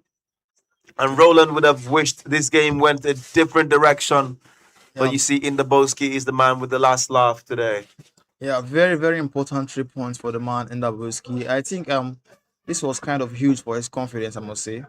Yes, a huge confidence booster there for Ndabuski. I mean, he would have wanted this to come earlier than now, but I mean, better late than never for Ndabuski there. So finally, Ndabuski, I'm sure his fans are really, really happy. You can see it in the comments saying, W's Ndabuski, the sun will shine on you someday. That is today. Seize the moment, and he did just that, I must say. He listened to the cry of his fans actually in this particular game. Yeah, his fans wanted that. They wanted that confidence booster. They wanted that breath of fresh air. It's either been a win or a draw for Ndabuski in the past how many games. But this win is beautiful. I think it will do wonderful things for his confidence. He will go into the next game now feeling like, I can do this. I actually can do this. Well, yeah, that's a really huge confidence booster, and that should be the 6th game or the 5th game done for today. We still have the game between Mr. Morale and that should be Eldorado, yeah. Still have the game between Mr. Morale and Eldorado coming up. Then the big game of the day, 1A1 against Shocker. I know that's the game most people are just waiting to see. Yes, everybody wants to see that game. Of course, 1A1 says one man will fall today, and it definitely will not be 1A1. Shocker, on the other hand, said he's unbeaten because he hasn't played Shocker yet. Well, that statement is actually a really, really cold statement. Say the reason you're unbeaten is because you haven't played Shocker. Well, Shocker will be looking to actually back up that statement on his own end, because if it doesn't happen that way, it could actually be something else. Well, on your screen you can see the next match of the day, Coldest Snow against Mr. Morale. this is a game that everyone has been waiting for. You know, this is Especially the actually Bielsa crowd. yeah, the Bielsa, the El Bielsa, how will we call it? The Bielsa Classico. Bielsa Classico. Coldest Snow against Mr. Morale. Coldest Snow, who has been on a run. This guy has scored 18 goals in the last 3 games and has conceded just 4 goals. Well, so Richie has 90 minutes from this guy yesterday. Coldest Snow put 6 goals past Richie, 6 unreplied goals.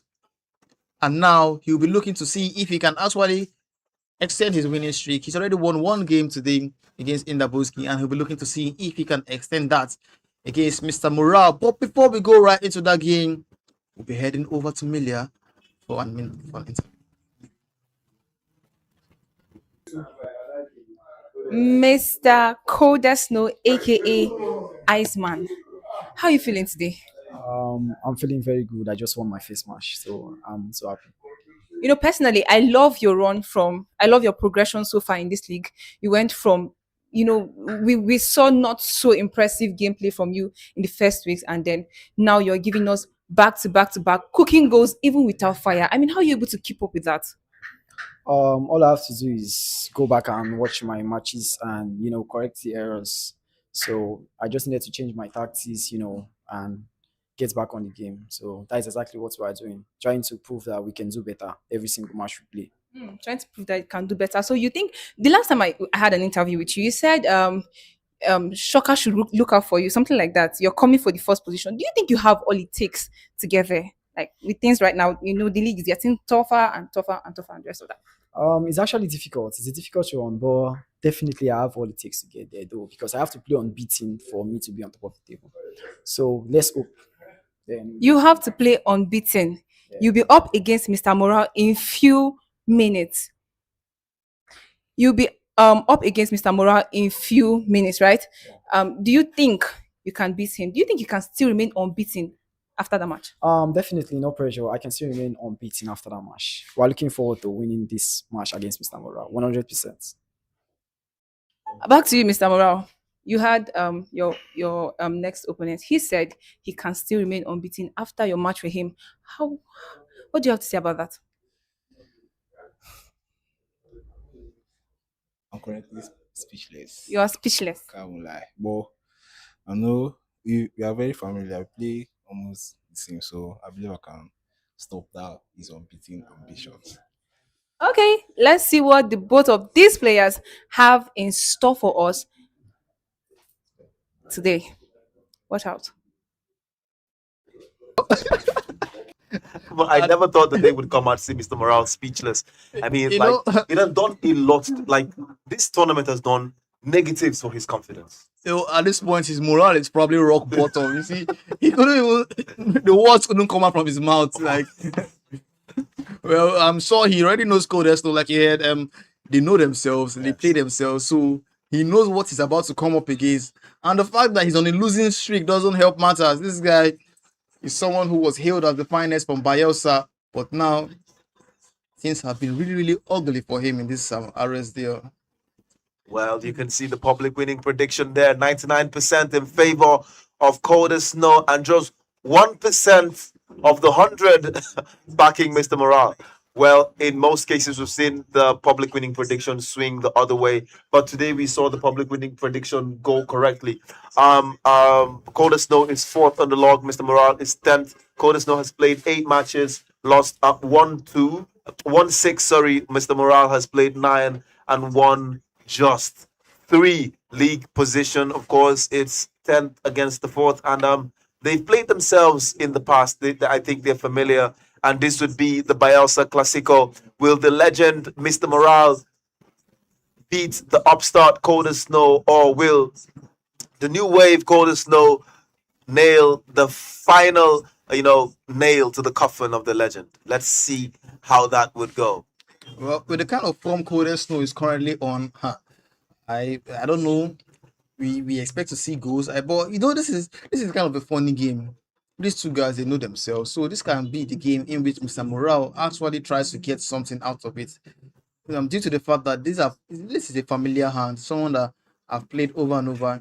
I know his weaknesses, I know his strengths, I know how to counter that, and he'll be looking forward to actually see if he can do that in this game against Cold Snow. But on the other hand, Cold Snow, he's been so cold in this tournament. I can't lie. You see, the Iceman is the Iceman for a reason. Like every opponent he comes up against, they can testify to that. And now Mr. Moran might be the one to testify next. We're about to find out. I don't know about that, but Mr. Moran, on the other hand, will be looking to see if he can get his groove because as things stand, it's not what he wants. Well, I believe that the Colder Snow gravy train can be brought to a halt today by Mr. Morale. I mean, it's possible, but the public are backing Colder Snow to, get this one in the bag. But I personally, I think I will put my money on Mr. Morale, just winning this one because I mean, he's the underdog, looking like the underdog coming into this game, which is not supposed to be so. This is the legend of the game. Yeah, actually, I'm sure PJ is probably watching in the shadows, rooting for Shaking Mr. his head. Morad. And Millie as well. Since she actually said she supports Mr. Morad, this guy has been on a losing streak. I can't lie. Oh, I think she should change who she supports. Maybe the day she decides to support someone else, Mr. Morad might finally get a W. But that's left to be seen, like you'd always say. Yeah, Mr. Morale, you heard it there. Milia is ruining your chances of winning. So maybe I think you should tell her to stop supporting you or something like that. But it's Milia already said that if he doesn't improve, this weekend, she might be forced to change who she supports. Well, I'm sure Mr. Morale doesn't Would not want that. Yeah, of course. She's been a very vocal supporter of the man, and would hope to see how he fares against the Iceman, Coldest Snow. I'm sure PJ is watching his Bielsa brothers, go up head to head against each other. And I know he has a favorite. I wish PJ was with us in the studio today to tell us, give us the backstory of who would be who and all that. Yeah, Khan, you actually have a message here from Iman Best in Okovia. He's saying, put your money, 10K, Coldest Snow will win. Okay, fine. I'd like to put my money where my mouth is, but let's see. Coldest Snow and Mr. Morale. Mr. Morale, would you make me lose money? Well, it's left to be seen. You can actually place the bet. Well, I don't have that much confidence in Mr. Morale, so I'll just pass about on that bet. I mean, we could bet when my player is playing. All right, then Shocker. When Shocker plays. Don't worry, he'll probably be shocked today by 1-1, but that's we don't know yet. Yes, of course. That's the game of the day. Two unbeaten powerhouses coming up against themselves.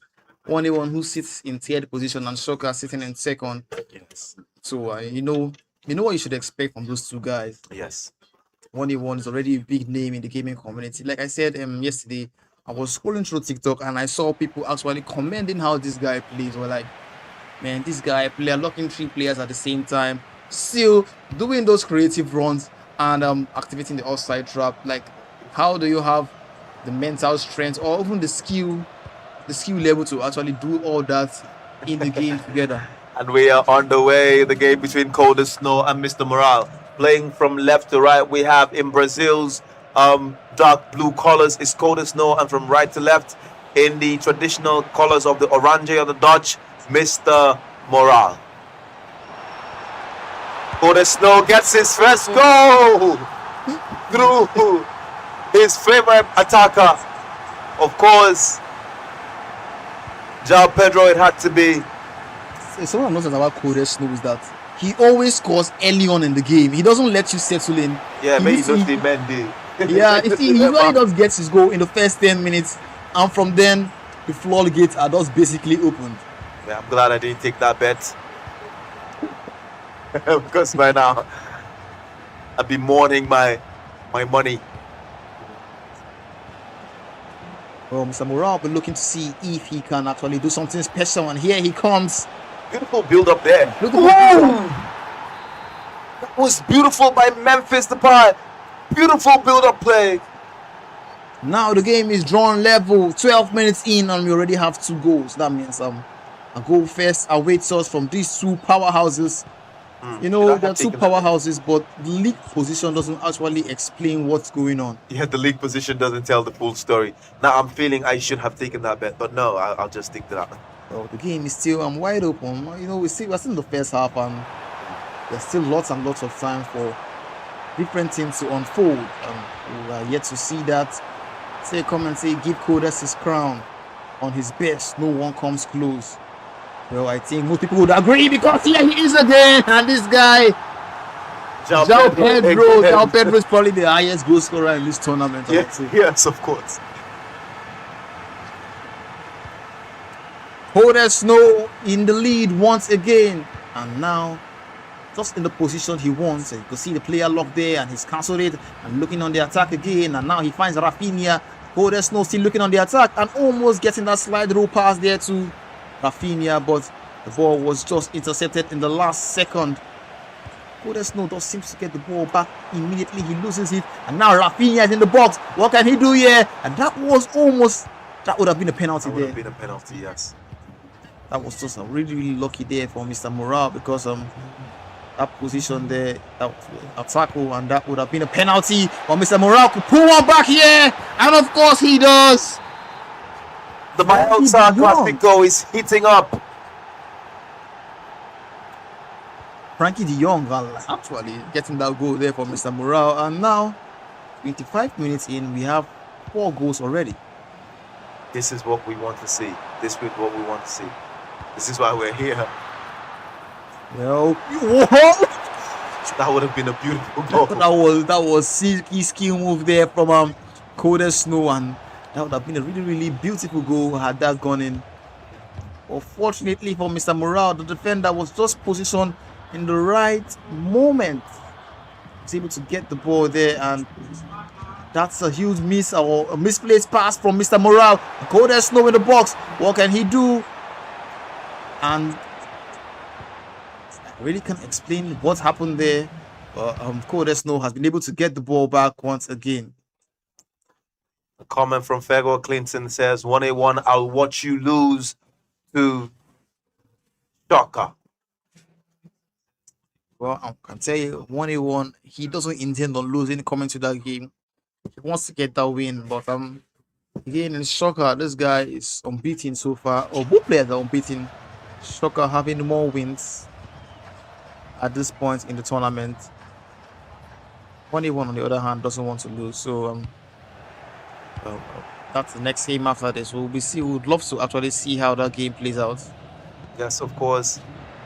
That is a game that many people in the studio and many of the fans watching from home are keeping their eyes out for. But right now we have on our screen Kodes Snow up against Mr. Morale in the famous Bielsa Classico.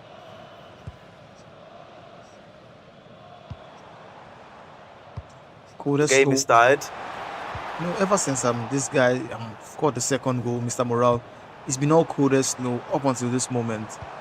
He just looks like this guy, anytime he goes forward, he goes about to pop out of nowhere. He looks really dangerous on the ball, and Mr. Morale is on the counter attack now. Memphis Depay, directional run. We can see it. Oh, that was a premature shot. Careless as well. But he still has the ball. That was beautiful defending there by Kodes Snow, able to track down that creative run, because you could see Mr. Morale trying to switch it up. He made attacker go this way and actually change the direction, but Kodes Snow was able to be positioned perfectly and get that shot blocked. Well, it is halftime, 2-2 for both players. These Bielsa guys are really going at it in this particular game. Kodes Snow 2, Mr. Morale 2, and we are on the way for the second half. And you could see that crossfield ball come almost immediately, and Daniel Malin, so he was about to get his shot off there, but he waited, and this time around he gets a shot off. And Mr. Morale has gone ahead.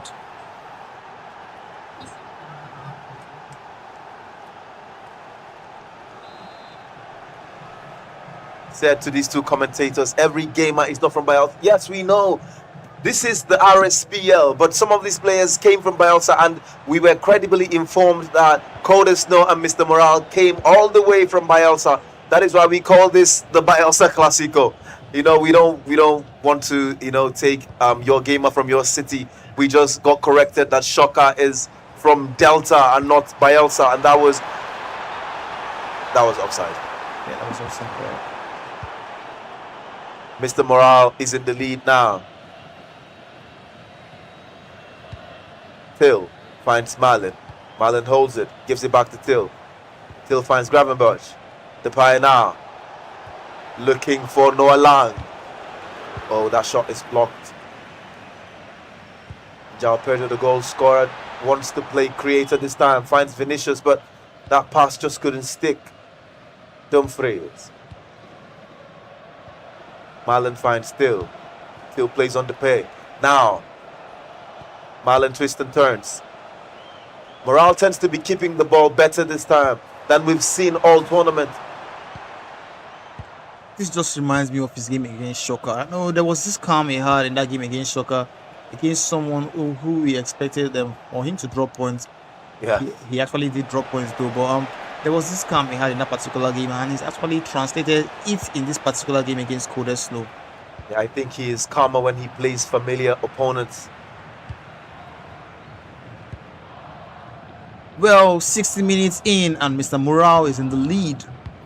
It's not the first time we've seen him in the lead, because he always happens to throw away leads. But well, I don't know if he'll be doing that in this game, but it looks like he's more comfortable in this game. In the game against Blues, he was in the lead, but then he went behind, and from there he happened to lose that game. But unfortunately for Codeslow, the Mr. Morale who played against Bruce isn't the same one who is playing against him now, because the Mr. Morale we are seeing here seems to have changed a lot of things. He's a bit calmer on the ball. He's still looking, trying to find and pick those passes perfectly, and he's actually in the lead. So Codeslow has a lot of work to do if he's to get anything out of this game. Yellow card there for Casemiro, and Mr. Morale quickly takes that free kick. He should be looking for goal number 4 now to solidify his grip on the lead. Plays it behind, back to Dumfries. Dumfries twists and turns. Now Marlon gets the ball. Depay is easily dispossessed there.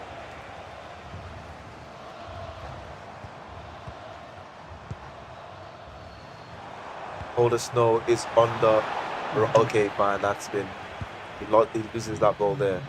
That was a really huge interception in my opinion, because that pass there could be really dangerous, and maybe that dangerous pass could finally come.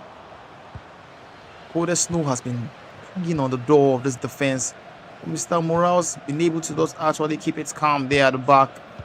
Now, calmly player from the back will be looking to counter, and he finds De Jong, who finds Marlon, and the pass comes to Memphis Depay. Memphis Depay do here. Back to Marlon. Marlon in the box. Ball rolls.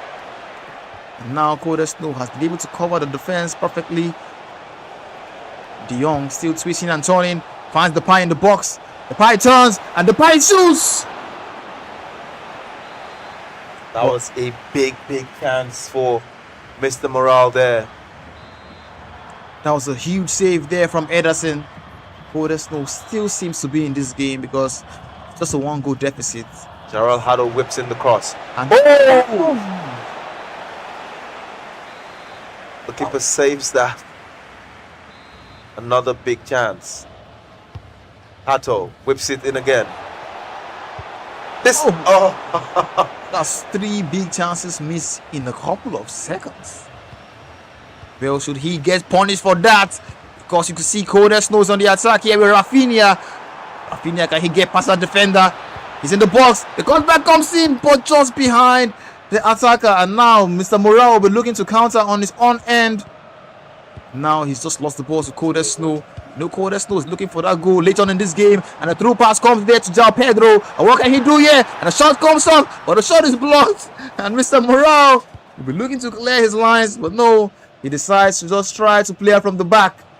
Absolute cinema this game has been so far. In the 86th minute, Mr. Morale still leading by the slenderest of margins, but he's charging down the flank, looking for goal number 4 to solidify his position, his grip on this game. He wins the throw-in deep into the opponent's half.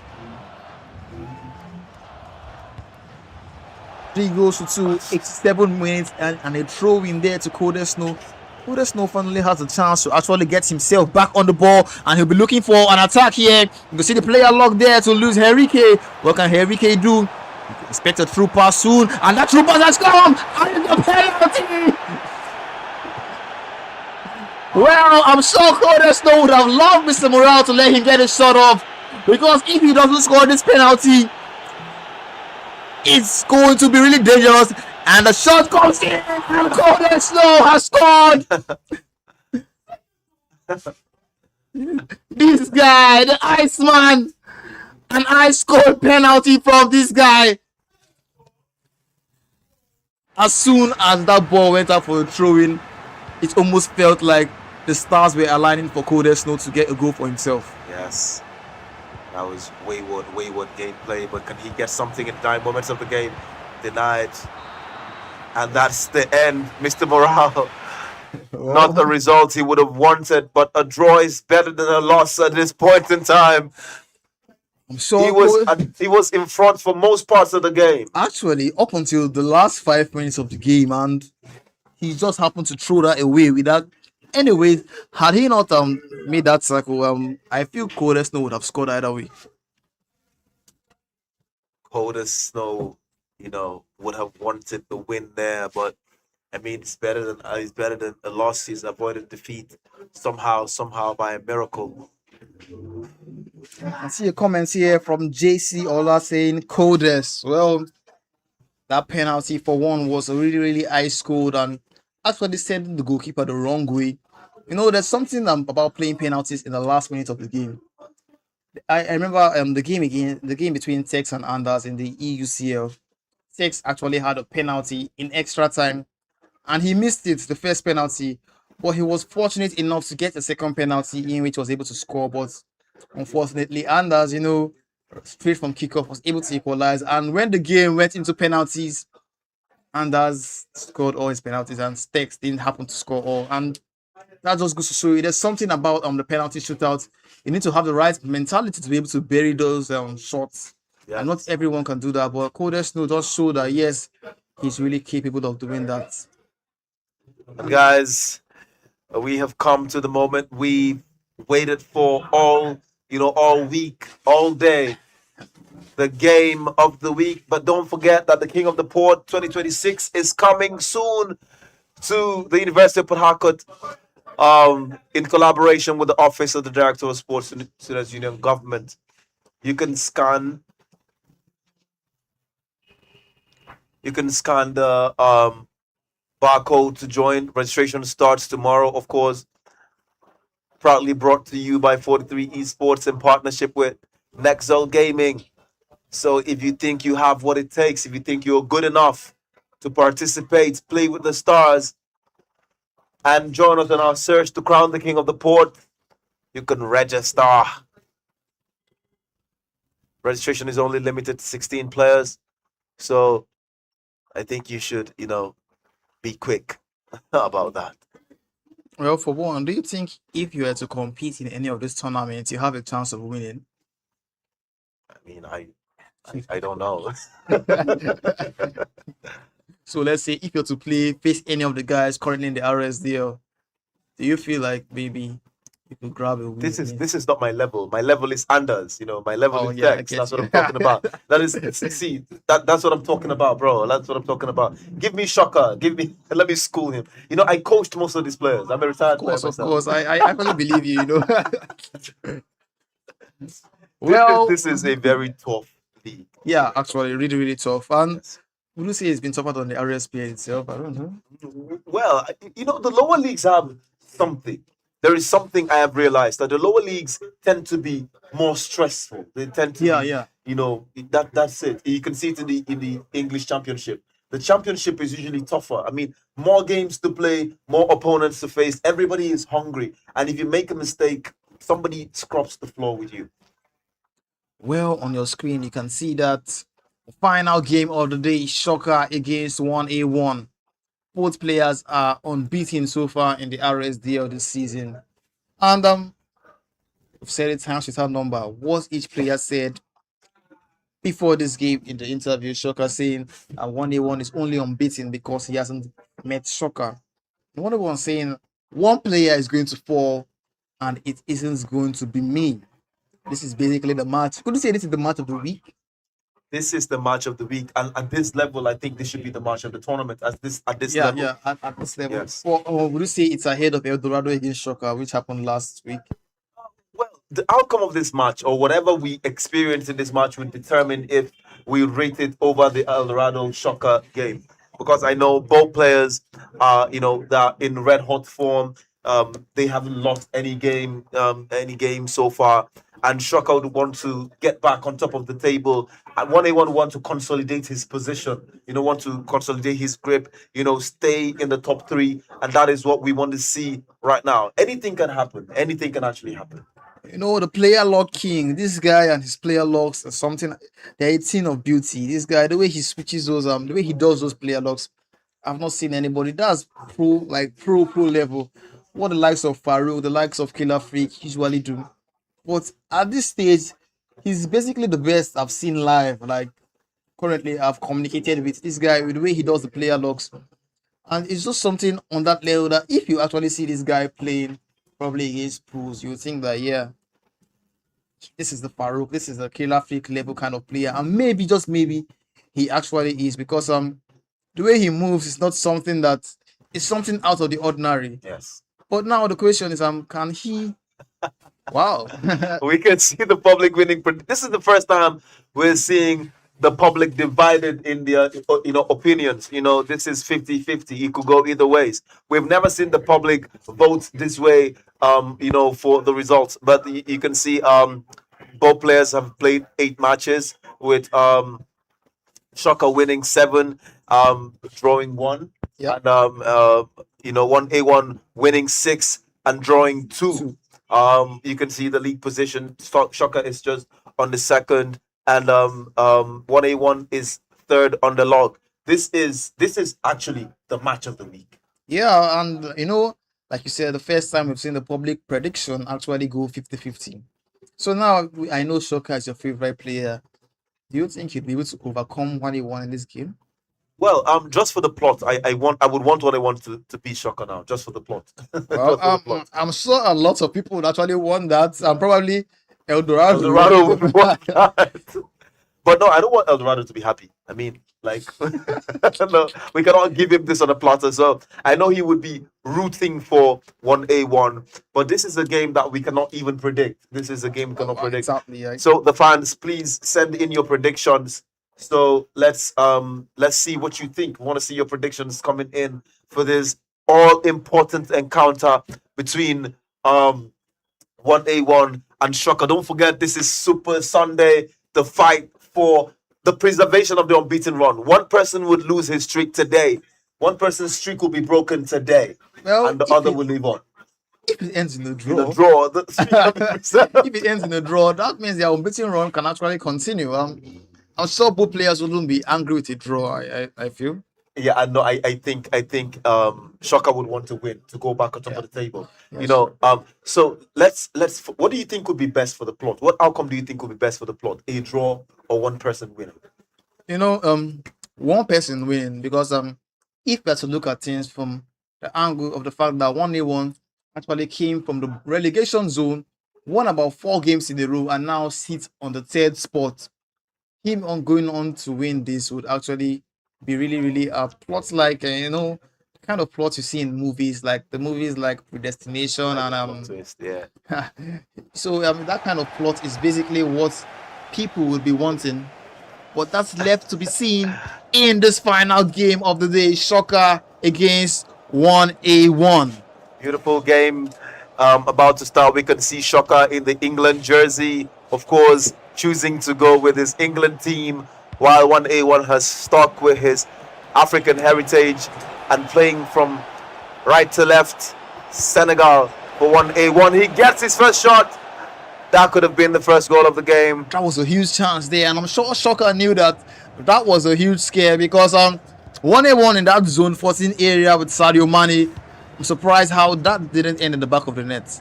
Yeah, John Emmanuel is saying Shocker is winning this 3-2. That's a beautiful prediction. Keep bringing your predictions in. Want to see them.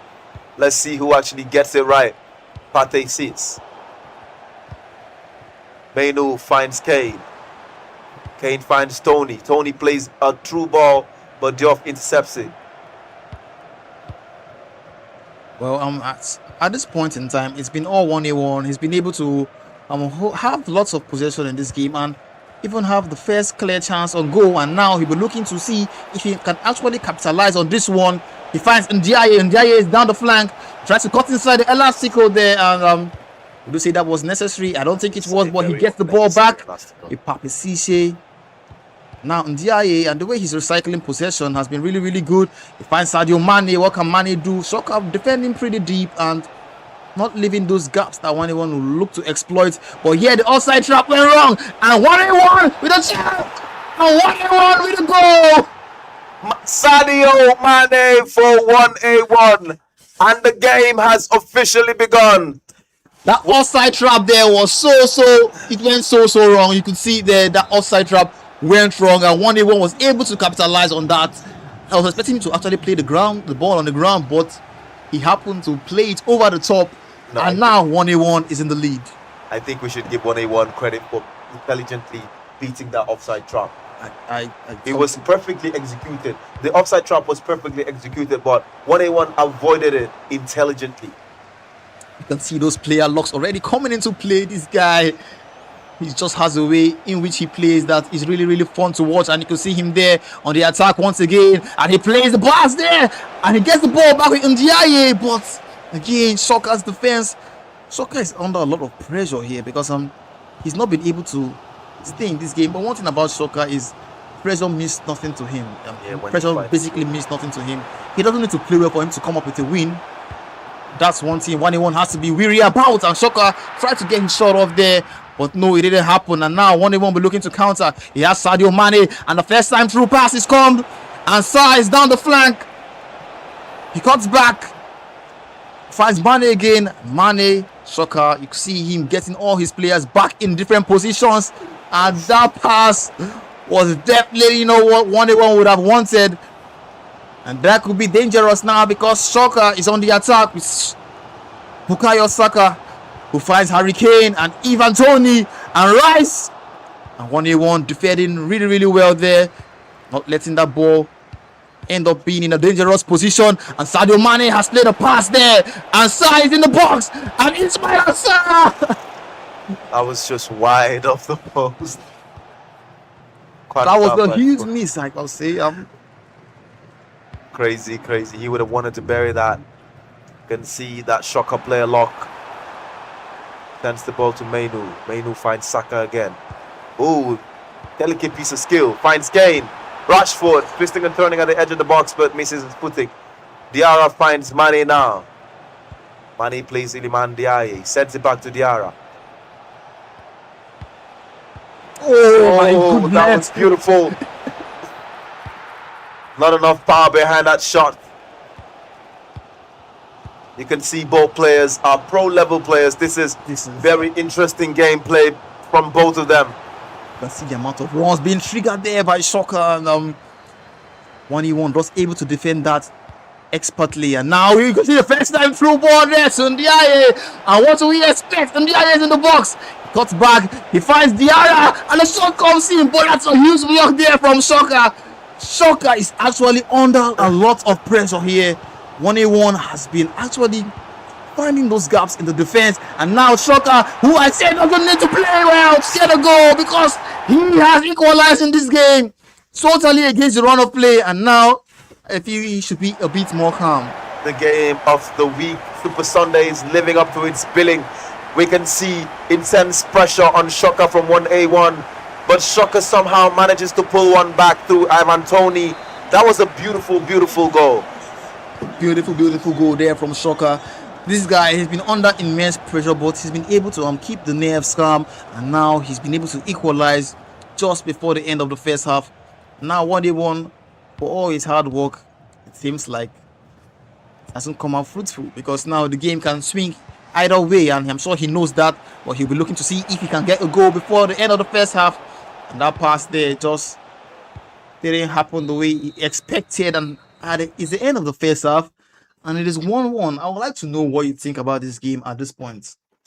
Certainly have not been disappointed. I mean, it's the game has lived up to its hype. It's not one-sided at all, especially as far as the scoreline goes. I mean, possession-wise, 1A1 has been in control of the game for in extended periods.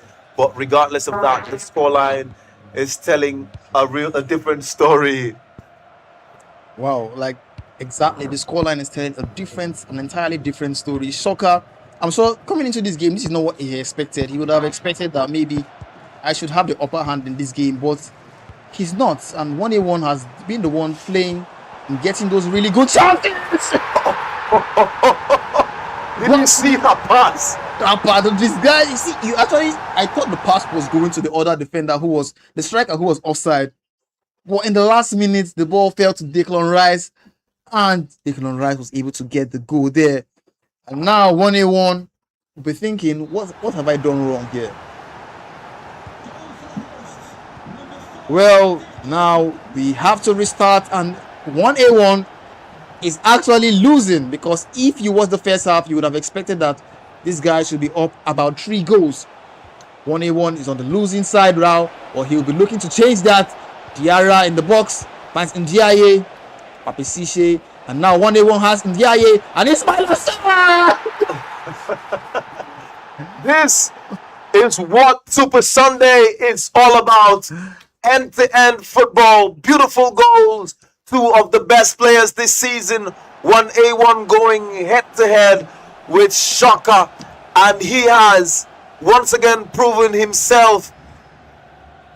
And he can hold his own against dangerous players. We've seen this is quality at its highest, I must say, because these 2 guys are basically going at it.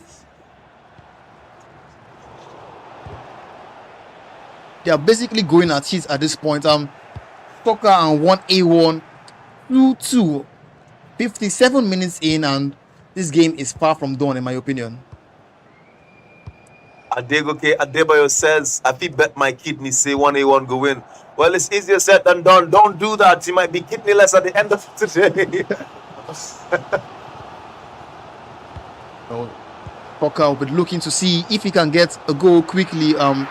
With that pass there, didn't just land at the feet of Ivan Toney, and 1A1 now looking to counter quickly. He has Idris Ganagay on the ball, and he gets a first time through pass, and is that offside? Well, and yes, it is. Oh, that was a beautiful first time through ball there. Yeah, Ataiwe Angel says, shout out to my blood brother Shaka. The fans are already in the building rooting for their players. I see a comment here from Hazard saying we all have eyes. The result doesn't matter. Don't know who the best player is. Well, results do matter in the league phase. 1A1 here in the box, and he's just bodied off the ball there by Dan Bond. Adegoke Adebayo, I hope you still have that kidney ready, because there is somebody here who wants to bet his kidney against yours. Are you ready for that bet? See that prediction of the game ending 2-3-2. And you can see the nod there. This guy, he just does something. He just pulls out something special. You can see the Delta boys in the comments already. The Delta boys are coming out. At first we thought we only had Bielsa and Emo and Rivers boys, but the Delta army is here in the room saying Delta too good.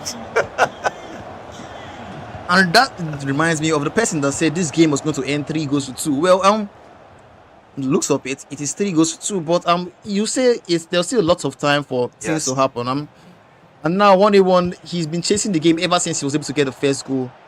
Shoka hates chasing the game, and that's why he always wants to go ahead. Shoka has been a bit more clinical than 1A1 in this game today. 1A1, he's put up a good performance, but like they said, you are only unbeaten until you face Shoka. And I think the result is about to translate that statement. One player would fall. Definitely will not be 1A1 according to the man 1A1. But as this game goes, 1A1 is stripping and may fall at the end of the game if this match stays this way. Rice into C, intercepts the ball, sends the ball to Kane. Kane finds Saka. Oh, that was a beautiful interception there, I must say. Now 1A1 will be looking to attack now, and he has Diarra on the ball. He finds Sadio Mane. What can Mane do? He finds Sa, and Mane still with the ball. Diarra finds Mane. 1A1 is back in business. These guys are just going at it at this point. This is the game of the week. This is why we came here. The Super Sunday is the gift that keeps giving, and 1A1 is back on level terms in this game. That was a beautiful shot there from 1A1. And this game, 3-3. It seems like nobody wants to let go of their unbeaten run at this point. Yes, Shocker might just be wondering, how do I keep this man down? I've taken him down a couple times, but he doesn't want to stay down.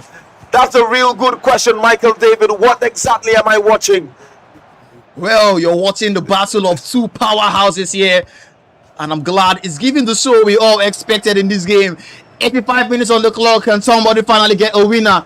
1A1 defending deep. Shocker looking for those spaces to see if he can get a goal. And now he has Ivan Tony and a big Oh, Shocker! Shocker! I'll wait for them. Phineas into the top left corner. This guy, he always finds a way to send those shockwaves down his opponent. There is no way you will not enjoy this game. And now 1A1 is the guy on the receiving end of those shockwaves.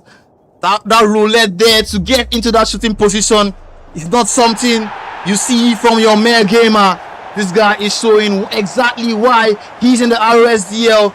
He's showing why he wants to go to the Pro League, and even to a point showing why he deserves to be in the Elite League. Very beautiful, beautiful gameplay there. Elvis said, I don't believe. Oh Lord, this is beautiful. I mean, the fans cannot have enough of this. Well, 89 minutes on the clock. Could we see some drama here? 1A1 is in the box. He has Diarra and Papi Fiche, and the pass just couldn't get through there. And now Shocker will be looking to counter-attack with Marcus Rashford. Could he be going for game management at this point? And yes, that's definitely what he's doing. The game is almost over. We are waiting for the referee's final whistle, which has finally come. Shocker with the win, and you can see the reaction. Pointing to his head top, saying, So good. His opponent, the opponent for the top position, is congratulating him. You can see Eldorado shaking Shaka's hands, saying, man, you deserve that win. And I know this is going to be a show of respect from both players. This is the best gameplay I've seen from the beginning of the league. Since the beginning of the league, Shaka and 1A1 going for each other's scalps, and they did not disappoint at all. These guys have shown exactly why the Rsdl is something you should pay attention to. Going at it, and that final goal from Shocker, that roulette to get that shooting position. Wow, I must applaud that. I must applaud that. That final, that was a weak-footed finish into the top corner. Yes. That was Ivan Tony with his left foot. Wow, that's something that I must actually applaud for. Shocker, congratulations. Now you are basically the only guy who is undefeated so far in the Rsdl this season. Congratulations to you. Well, but I swear 1A1 actually put up a really, really good performance. Gave him a fight, gave him real, like 1A1 really showed bites in that game, gave him a fight, gave him a run for his money. And there's no shame in losing there, because he didn't just sit back and take the goals. I mean, he took the fight to Shocker. He showed Shocker what he is capable of. Well, I'm sure Shocker would actually give 1A1 his props, because that performance from that guy, the fact that Shocker will score and he will decide to reply is not something that we see every day. This guy, I must say, that performance from 1A1 is something. It was a thing of beauty. But Shocker, you see that final goal from Shocker, I just keep on replaying it in my head, man. I mean, the gameplay brought tears. It brought emotions to people. It brought tears to the eyes of Hazard Niger. These gamers did not disappoint. I mean, 1A1 plays very beautiful. I mean, I can see the fans giving a proper shout outs to 1A1 here. 1A1 is a proper gamer. Like, get familiar with the name 1A1. He's a proper gamer, and I am sure this guy would make it to the Elite League. I'm sure of that. For sure, man. Like, at this point, I already see him there. Forget about the Pro League. I see this guy in the Elite League. This guy, he showed that Oh, he just showed that he did show that he deserves to be in that elite league, in my opinion. Yes, Yeah. you can hear Hazard Niger is saying the league. Now the league is Shocker 1A1 and the others. So every other person is in a category. There's just three names in the league: Shocker 1A1 and the rest. So at this point, you say the other players are just coming for the participation trophy because Yeah, of course. well, that game, this is exactly why it's called Super Sunday, and I'm so glad that the final game of the day gave us the show that we were expecting. But before we close, we'll be heading over to Milia for an interview between the two guys who just gave us a showdown in Shocker and 1A1. Let's just hear what these guys have to say. Let's hear what they have to say. Up until the last game of the day, we had 1A1 versus Shocker on our screen just a few minutes ago. I mean, let's start with you, 1A1. In our last interview, I mean, you stated that one person was going to lose and it will not be you. But today we just saw otherwise, right? What gave you the confidence that you were going to win the number one man on the table? I'm used to beating big dogs. I'm used to beating pros. Just today wasn't the best day. So Jesus, he played better, not just well, he played better. I mean, we can all agree. You played good, but he played better. Back to you, Mr. Shocker. You've proven one more time why you are the GOAT of the league. I mean, that was an impressive gameplay from the both teams. What do you have to say about your performance? Well, like I said before, only one. He has been unbeaten because he has not played Shocker. Now he has played Shocker and he has tasted it. So he knows what it feels like to be defeated. Okay, 9 games, still unbeaten. I mean, these guys are amazing. These guys are truly amazing. Back to you, 1-1. Has this affected your morale in any way? Because from your mood right now, we can see that something is going wrong. Well, it has actually, because I feel like I don't have anything I'm fighting for again. The top spot is basically gone, and I've already qualified. But I'll just play for sportsmanship, play for the fun of it. So other people have bigger problems. Other people have bigger problems. Anyways, we wish you good luck in your next matches. And over to you, Mr. Shocker. What assurance do you have for your fans? Well, they should just keep tuning in because I'm going to win the league unbeaten. Okay. That's my promise for them. You heard that. Keep tuning in. Stay locked in with us. He's going to remain unbeaten. Let's look out for that.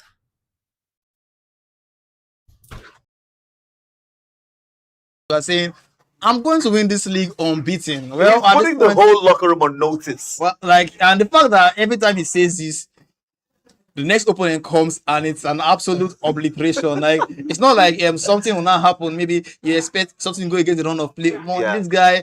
This guy is out for blood at this point. Yeah, the two players that could have potentially beaten him, Eldorado and 1A1, have been beaten by Shocker. And I mean, it remains to be seen if anyone can even force him to a draw now. It's the Shocker show. Well, it's the Shocker show, and I'll tell you for sure. But props to 1A1 actually. That guy puts up yes, of course, a goat-worthy performance. Like, that was actually a win-worthy performance in my opinion from 1A1. But Shocker was just a step ahead, just a level ahead. You could actually go to the point of saying Shocker wanted it more, and he was able to get that. Well, I'm so glad that the final game of match day 2, match week 3, actually gave us a showdown. Well, we'll be coming to a close real soon. Don't forget to follow us on all social platforms, on Instagram, on YouTube, on Twitter, currently known as X, and even on TikTok. Well, Instagram is actually where you get every information in anything concerning the Rsdl. Yes, guys, don't forget that we are streaming on TikTok and YouTube as well. So if you missed the YouTube stream, do not miss the TikTok stream so you can get every second, every minute of the action, all the goals, all the oohs and ahs of this tournament, and you can keep cheering your favorite player to victory. I mean, Mr. Morale and has not had a very good game week this week, but you cannot say same for a man like Shocker. He has had the best game week so far. He's basically been having the best game weeks every week. I mean, like this week he's beaten like his biggest obstacles to Yeah, yeah. going top of the table. And right now he is at the apex. He's at the summit of the table, and he's so good that even his opponents are applauding his gameplay. And you cannot take anything away from 1A1. Decent player, very fantastic individual, and we hope that he can keep that momentum and going into the pro league, because he is almost guaranteed a place in the pro league. We want to shout out to Kate Esports, Game Villa, of course, Nextel Gaming, Game Aid, and Esports Africa News, of course, a Bunch Exchange, and not to forget my favorite sponsor this season, Just Chops. Khan's favorite sponsor, Just Chops. Well, don't forget, the same time on Saturday by 10 a.m. and on Sunday by 2 p.m. Next week, match week 4, we're getting day 1 and day 2 on Saturday and Sunday. Don't forget to tune in and come, as well as supporting your player. You can actually come support your player. Tell us what you think about their gameplay. Tell us what you think about the other players, what your predictions are in this coming game week. Well, Okay, before we go, we'd just like to run down. If you look at your screen right now, you'd see the scoreline so far this match day. Mr. Morale lost 1-2 to Bruce. Indaboski lost 1-3 to Cold Snow. Larry actually beat El Dorado 4-3. Bright drew with Chisco Fingers 2-all. Bruce drew Larry 1-all. Roland lost 3 goals. 6-3 to Indaboski. Cold Snow drew to Mr. Morale.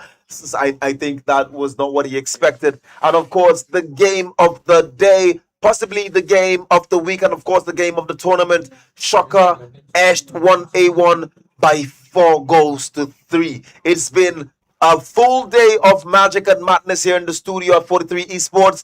And of course, we can hear the fans are excited. Some of them are heartbroken because their players did not live up to expectation. And some of them are super excited because although their players did not get the wins, I mean, some 1A1 fans are really excited for him. He did not get the win, but he gave us his very best. And until we come your way again next week, don't forget our socials. 43 Esports on TikTok, 43 Esports on YouTube. Don't forget to follow us on Instagram to get all our live updates, including behind the scene content for your favorite players. You would see the interviews of your favorite players. We would ask them questions on the games that they've played and the things. In fact, they may even shout out to you as their favorite fan. If you go on Instagram right now, if you are a Shocker fan, you might catch Shocker talking about his fans. You might catch Shocker talking about you as his supporter. I don't know if 1A1 has said anything about Adebayo.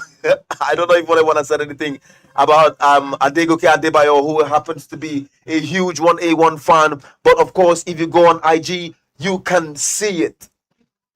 well, you can also special shout out to our top commenters and Duru Daniel, of course, and Hazard Ninja. Those two guys, they always tune in, and always, as well, Dino, who actually was supporting Shocker, a big supporter of Shocker and Ndaboski. Special thanks to you all. Thank you for always tuning in to the Rsdl. Until we come your time, same station, same time next week.